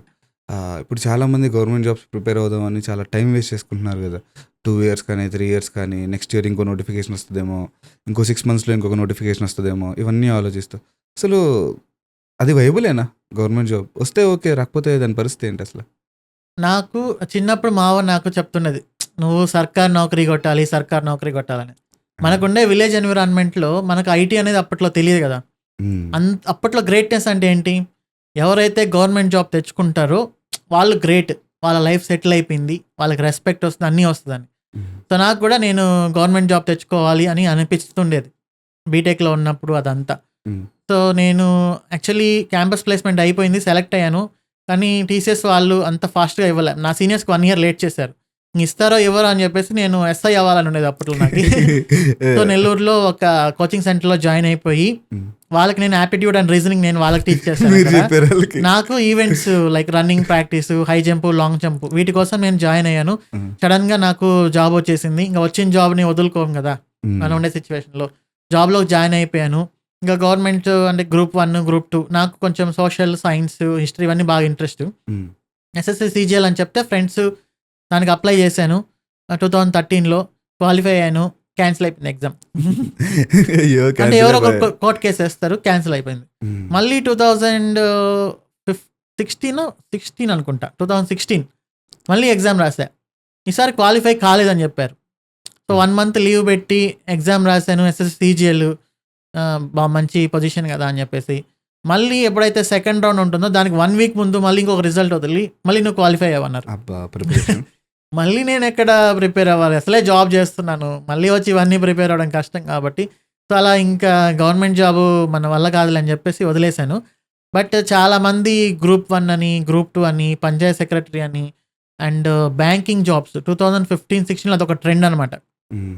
And BSNL AE and electricity డిపార్ట్మెంట్లో ఏఈ, ఇంకా యూపీఎస్సి ఇవన్నీ ఉంటాయి కదా, అన్ని ఎగ్జామ్స్కి ప్రిపేర్ అవుతుంటారు కూర్చొని. ఇంకా అసలు ఎప్పుడో 1 ఇయర్ తర్వాత వచ్చే ఎగ్జామ్కి ఇప్పటి నుంచి ప్రిపేర్ అవడం అనేది ఎంత స్ట్రెస్గా ఉంటుంది అసలు. ఇంకా వెళ్ళిన చోట ప్రతి ఒక్కరు అడుగుతూనే ఉంటారు, ఉచిత సలహాలు కూడా ఇస్తుంటారు. ఖాళీగా ఉండకపోతే ఏదైనా చిన్న జాబ్ చూసుకోవచ్చు కదా అని అందరికి జనరల్గా చెప్తున్నా. గవర్నమెంట్ జాబ్స్ ప్రిపేర్ అయ్యారు వాళ్ళు అవన్నీ తట్టుకొని గవర్నమెంట్ జాబ్ ప్రిపేర్ అవుతూ ఉంటే మనం వరల్డ్కి ఐటీ టెక్నాలజీ మొత్తం ఇండియా నుంచే వెళ్తుందిగా. India is the biggest exporter of software services. మన కంట్రీలో మనం ఒక్క ఎగ్జామ్ని ప్రాపర్గా పెట్టుకోలేకపోతున్నాం ఆన్లైన్లో. చూడండి అన్న, ఎంత దారుణం సీరియస్లీ ఆలోచిస్తే. సో ఒక్క యూపీఎస్సీ ఎగ్జామ్ తప్ప మిగతా ఏ ఎగ్జామ్ కూడా ప్రాపర్గా జరగట్లేదు. కోర్టు కేసులు, దాని మీద జడ్జిమెంట్లు వాయిదా వేయడం ఆర్ క్యాన్సిల్ చేయడం. అసలు సీరియస్లీ మాట్లాడుకుంటే నేను ఒక ఎగ్జామ్ సెక్యూర్గా రన్ చేయాలంటే ఎంత కష్టం అన్నా.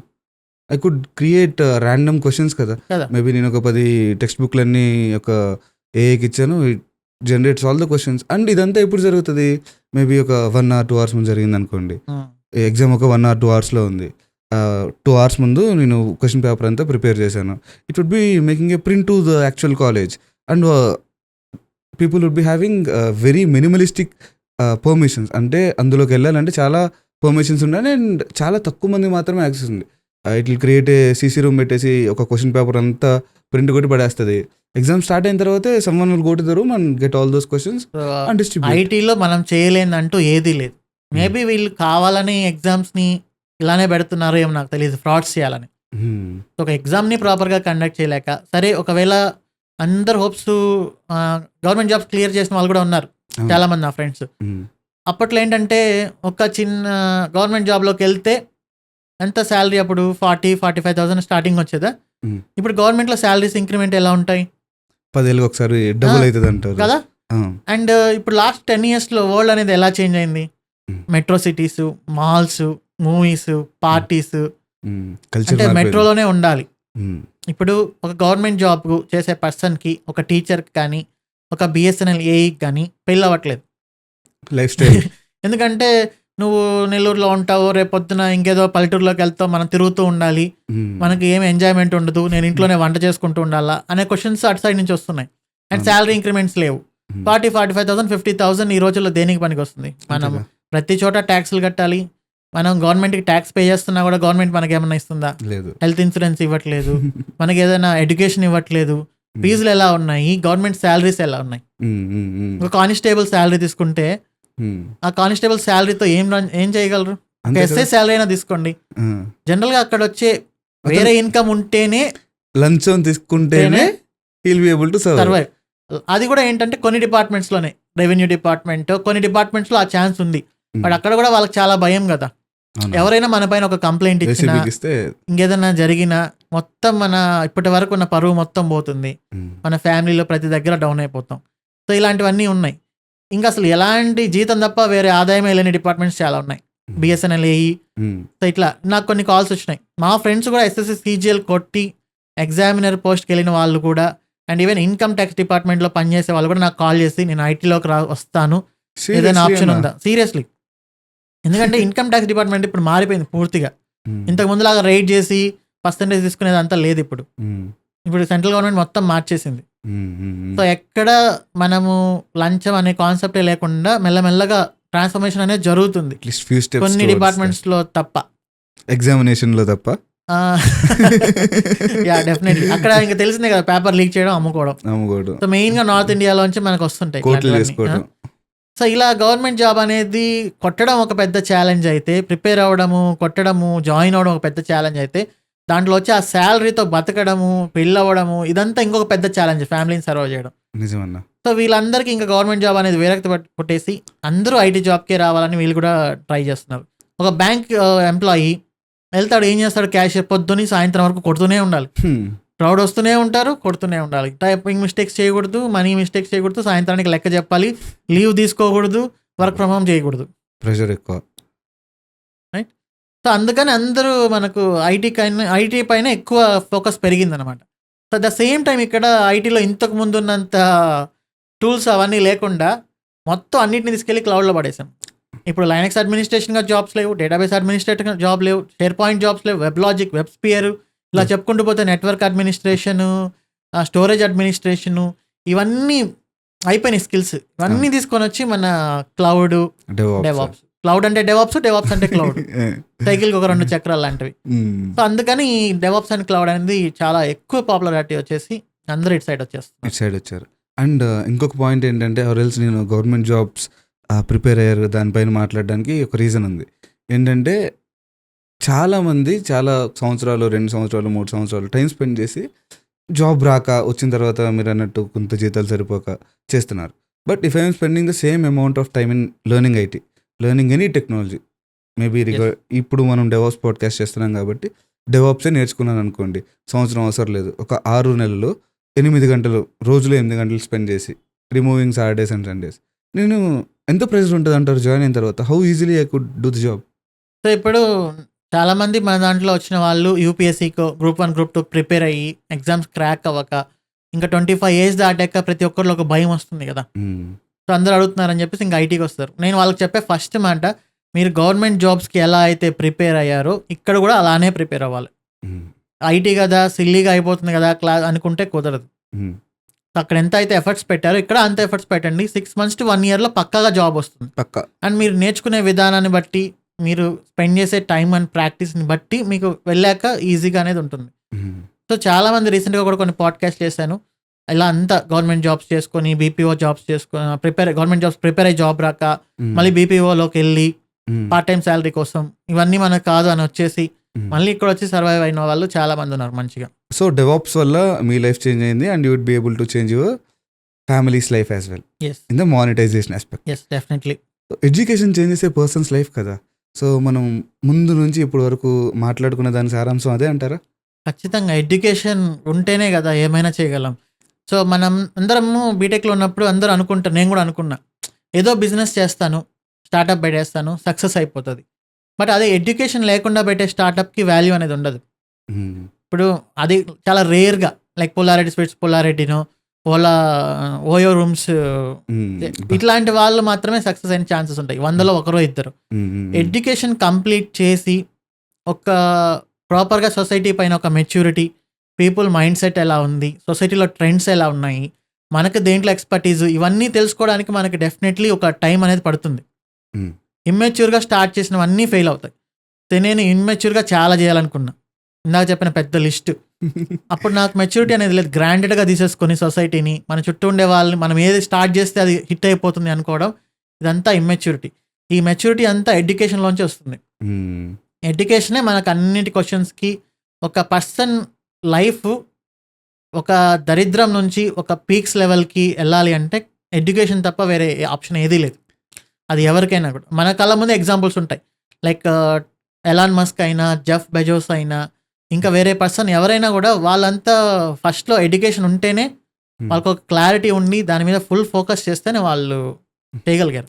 అండ్ ఎడ్యుకేషన్ అంటే maybe not institutional education, learning the skills. DevOps అనేది skill, maybe that's an education which you did. ఆ తర్వాత మేబీ నాకు కూడా నా 21 సంవత్సరాలు మాట్లాడుకుంటే 58% నాకు నాకు కూడా ఇంజనీరింగ్ లో పెద్దదేం లేదు, 68. ఇంటర్మీడియట్ వరకు 10th లో 538, 600కి. ఇంటర్మీడియట్ లో 968,000కి, 3,000 లోపల ఎంసెట్ ర్యాంకు, విఐటీలో 1000 లోపల ర్యాంక్ వచ్చింది. అన్నీ బాగున్నాయి. బీటెక్ వచ్చేసరికి తగ్గిపోయింది, ఎందుకంటే అప్పటి వరకు రెస్ట్రిక్టెడ్ గా పెరిగింది. మనం ఒక్కసారిగా బీటెక్ లైఫ్ లోకి వచ్చేసరికి. అండ్ అదే ఇంక ఎడ్యుకేషన్ అనే దాని గురించి మాట్లాడితే పెద్ద పాడ్కాస్ట్ చేయాలి. నా మెయిన్ బాధ ఏంటంటే 6th క్లాస్ నుంచి ఐఐటి టీచ్ చేస్తున్నారు, ఐఐటి ఒలింపియాడ్ అని.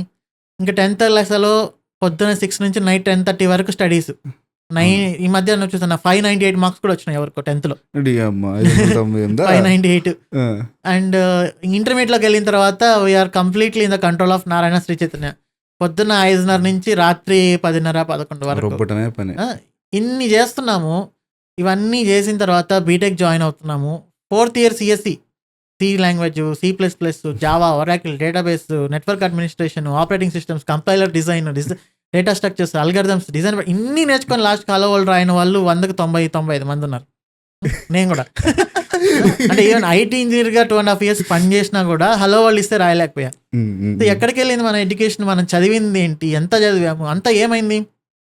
After that skills help you. Skills అనే ఫామ్ లో ఎడ్యుకేషన్. సో ఇది ఎక్కడ జరుగుతుందంటే మిస్టేక్, ఇంటర్మీడియట్ వరకు స్టూడెంట్స్ని ఫ్రీగా వదలాలి, రెస్ట్రిక్టెడ్ ఎన్విరాన్మెంట్లో ఉండకూడదు, కాన్సెప్చువల్ లెర్నింగ్ లాగా ఉండాలి. సో నా ఎంటైర్ కెరియర్లో నా ఎంటైర్ చిన్నప్పుడంతా స్క్రూ గేజ్ చూడాలని, వెర్నియర్ కాలిపర్స్ ఎలా ఉంటుందో చూడాలని చాలా కలలుగానే వాడిని. అవి చూసిన ఒక్కసారి కూడా చూడలేదు, ఇప్పటికీ చూడలే. దొరికితే కొనుక్కొని చూస్తాను ఆర్డర్ పెట్టుకొని. అలా ఉన్నది ఎడ్యుకేషన్ సిస్టమ్. అదే బొమ్మల నుంచి చూసుకొని అదే బట్టి అదే ఎగ్జామ్స్లో రాసి మార్కులు తెచ్చుకొని ఇంటర్మీడియట్ వరకు మనం కాన్సెప్చువల్ లెర్నింగ్, సిలబస్ ఇప్పుడున్న దాంట్లో 100లో 50% waste of the syllabus. Cut చేయాలి, 50% సిలబస్ పెట్టాలి, కొంచెం ఆలోచన విధానాన్ని మార్చాలి. ఎప్పుడైతే ఇంజనీరింగ్ వస్తాడో అప్పుడు ప్రాక్టికల్ లెర్నింగ్ ఉండాలి. సో ఇలా చేస్తేనే అట్లీస్ట్ ఇండియాలో ఉండే మనలాంటి వాళ్ళు అప్కమింగ్ జనరేషన్స్ బాగుపడతాయి. Not happen. ఎందుకంటే పేరెంట్స్ మైండ్ సెట్ కూడా అలా సెట్ చేసేసారు. 6 నుంచి 10:30 వరకు చదివితేనే వీడు నా పిల్లోడు, లేకపోతే నువ్వు నా కొడుకే కాదు, నా కూతురే కాదు. 598 వస్తేనే నువ్వు నా పిల్లోడు. అండ్ ఇంటర్మీడియట్ కాలేజ్ ప్రిన్సిపల్స్ కూడా అలానే మాట్లాడుతున్నాను. నేను రీసెంట్గా మా అక్క కూతుర్ని బయట తీసుకెళ్ళడానికి పర్మిషన్ అడగడానికి వెళ్తే మీరే జడగొట్టేస్తున్నారు పిల్లల్ని, మీరే జడగొట్టేస్తున్నారు.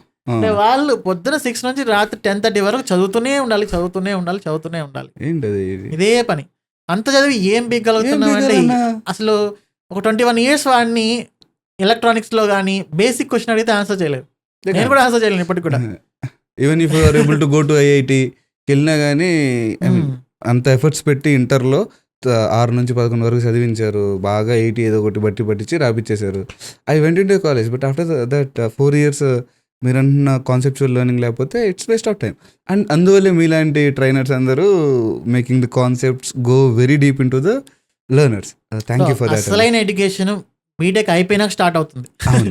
అవును ఇదే పాయింట్ నేను అంది. ఇక్కడ ఎవరైతే ప్రాపర్గా టైం స్పెండ్ చేసి ప్రాపర్గా వెళ్తారో వాళ్ళే సక్సెస్ అవుతారు. అవును, అది ఐటీ అయినా వేరే ఏదైనా కూడా. అండ్ ఎవరు ఏదైనా అవ్వచ్చు, ఇక్కడ ఐటీ ఇంజనీర్ అవ్వచ్చు, ఇంకోటి అవ్వచ్చు. బట్ ఇక్కడ ప్రాక్టికల్గా మనం ఎంత ఫోకస్డ్గా ఉన్నాం అనే దాన్ని బట్టే ఉంటుంది. And education is a continuous learning, ఎప్పటికీ జరుగుతూనే ఉండాలి. Should be learning on upskilling ourselves. ఏనా చాలాసేపు మాట్లాడుకున్నాను. Thank you for making the podcast happening and sharing the valuable knowledge with us and our subscribers. I like the podcast very much.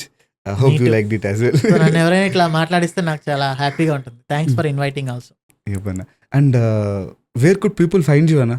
YouTube అని తెలుసు అందరికి. మీ LinkedIn ఏమైనా ఇస్తారా? Cloud with Shiva, LinkedIn, everything open, Instagram అన్నీ ఉన్నాయి open గా. And నేను your very quick reply as well, త్వరగా రిప్లై ఇస్తారు ఎందులో అయినా కానీ. సో నేను చూసినవైతే నేను రిప్లై ఇస్తాను, మా టీం వాళ్ళు చూస్తే మా టీం వాళ్ళు రిప్లై ఇస్తారు. సో మనం ప్రతి ఒక్కటి మాక్సిమం అన్ని చోట్ల రిప్లై ఇవ్వడానికి ట్రై చేస్తాం. మా స్టూడెంట్స్ కోసం మీ లింక్డ్ఇన్ ప్రొఫైల్ ని కమెంట్స్ లో పెడతానండి. డెఫినెట్లీ లింక్డ్ఇన్ పెట్టు, ఇన్స్టాగ్రామ్ పెట్టు, యూట్యూబ్ పెట్టు, ఎన్నుంటే అన్ని పెట్టు, మొబైల్ నెంబర్ తప్ప. షూర్ అన్న. Thank you very much again అన్న. And any last words for our subscribers? So last words అంటే ఎడ్యుకేషను. సో అందరూ అనుకుంటుంటారు డిగ్రీ చదివినా వేస్ట్, ఇన్ని ఇంజనీరింగ్ కాలేజెస్ ఉన్నాయి, వీళ్ళందరూ ఏం చేయాలని. ఎన్ని ఇంజనీరింగ్ కాలేజెస్ ఉన్నా, జాబ్ ఉన్నా రాకపోయినా ప్రతి ఒక్కరూ గ్రాడ్యుయేషన్ అయితే కంప్లీట్ చేయండి. అది 35% పాస్ కదా, 35% వచ్చినా చాలు, కంప్లీట్ చేసి ఉండాలి. ఎందుకంటే ఇక్కడ అదే అన్నిటికీ బెంచ్ మార్కింగ్. ఓకేనా? సో దాని తర్వాత ఫోకస్డ్గా ఉండాలి. అండ్ మెయిన్ ఇంపార్టెంట్ వచ్చేసి 25 years దాటిన తర్వాత మీ లైఫ్ పైన మీకు ఇంకా క్లారిటీ లేకపోతే సింగిల్గా ఉండండి. ఎవరితోనూ రూమ్ షేర్ చేసుకోవద్దు, మ్యారేజ్ కాదు, అంటే ఫ్రెండ్స్తో రూమ్లో ఒకే రూమ్లో ఉండొద్దు. సింగిల్గా ఒక రూమ్లో కొంచెం మనీ ఖర్చు అయినా కూడా ఒక రూమ్లో ఉండి ఒకటి అనుకొని అదే చేయండి. అది ఫెయిల్యూర్ కూడా అవ్వచ్చు. ఫర్ ఎగ్జాంపుల్ నేను ఐటీలో ఒక టెక్నాలజీ నేర్చుకోవాలనుకున్నాను, నీకు 25 years దాటాయి, ఇంకా జాబ్ లేదు. ఫ్రెండ్స్ అందరినీ కట్ చేయండి అంటే నేను రోజు కలవద్దని చెప్పట్లే. సింగిల్గా ఒక రూమ్లో ఉండు, నీ ప్రాక్టీస్ నువ్వు అంతే. కావాలంటే ఫ్రెండ్స్ని కాఫీకి కలవచ్చు, బ్రేక్ఫాస్ట్ కలవచ్చు, డిన్నర్ కలవచ్చు, అన్నిటికీ కలవచ్చు. కానీ నువ్వు మాత్రం సింగిల్గానే ఉండి ప్రాక్టీస్ చేస్తుండాలి. ఎప్పుడైతే నువ్వు 25 years దాటిన తర్వాత ఒక 10 మందితో రూమ్ షేర్ చేసుకొని నువ్వు ఉంటున్నావంటే నీకు నీ మైండ్ సెట్ అంతా ఏమవుతుందంటే ఒక కప్లీ మీద కప్లింగ్ అయిపోతుంది. ఏదో ఒకటి చెప్తుంటాడు, ఇది నేర్చుకో అని చెప్తాడు. నేను ఎప్పుడైతే సింగపూర్లో సింగిల్గా ఉండడం స్టార్ట్ చేశానో అప్పుడే అసలు నేనేం చేయగలను, నేనేం మిస్టేక్స్ చేశాను, నా కెరియర్లో కానీ నా పర్సనల్ లైఫ్లో కానీ నేను అనుకున్న పనులు చేయలేకపోవడంలో నేను చేసిన మిస్టేక్స్ అన్ని నా కళ్ళ ముందే నాకు తిరుగుతాయి. అదే నువ్వు 10 మందితో రూమ్ ఉన్నప్పుడు నువ్వు ఒకటి ఆలోచించే లోపల ఇంకొకరు వచ్చేసి ఇంకొకటి మాట్లాడేస్తారు, ఇంకొకరు వచ్చి ఇంకోటి మాట్లాడేస్తారు. నేను డెవలప్స్ అండ్ క్లౌడ్ నేర్చుకోవాలనుకుంటున్నాను, నేను జావా డెవలప్మెంట్ నేర్చుకోవాలనుకున్నప్పుడు ఇంకొకరు వచ్చేసి అది వేస్ట్ రాసులు, అది దాంట్లో ఏమో నేర్చుకున్నాను, నాకు తెలిసిన వేరే వాడు ఉన్నాడు, ఒక్క నెలలో జాబ్ ఇప్పించేస్తాడు, జస్ట్ 2 లక్షలు అరేంజ్ చేసుకో, 3 నెలలు నీకు కట్టిన డబ్బులు వచ్చేస్తాయి అంటాడు, అటు వెళ్ళిపోతాడు. బట్ అట్లీస్ట్ 25 years దాటిన తర్వాత ఒక 6 months అట్లీస్ట్ సింగిల్గా ఒక రూమ్లోనే ఎవరితోనూ రూమ్ షేర్ చేసుకోకుండా ఉండడానికి ట్రై చేయండి. మీరు ఒకటి అనుకొని అదే చేయండి. ఫెయిల్యూర్ అయినా పర్లేదు, తర్వాత ఫస్ట్ ఛాన్స్లోనే సక్సెస్ అవ్వచ్చు, ఆ సెకండ్ థర్డ్ ఛాన్స్లో మీరు అనుకున్నది డెఫినెట్లీ సాధించవచ్చు. ఓకే, సో మీరు మీ మనస్సాక్షికి మీకు నచ్చింది అనుకొని ఫుల్ ఫోకస్ పెడితే దేంట్లో అయినా రిజల్ట్స్ ఉంటాయి, మనీ అనేది ఆటోమేటిక్గా వచ్చేస్తుంది. సో ఇదే నేను ఫైనల్గా చెప్పాలనుకుంటున్నాను. You are an inspiration to me, Anna, and I'll keep on following you, and I'll try to reach you. Thank you so much. Most welcome. Thank you. Bye.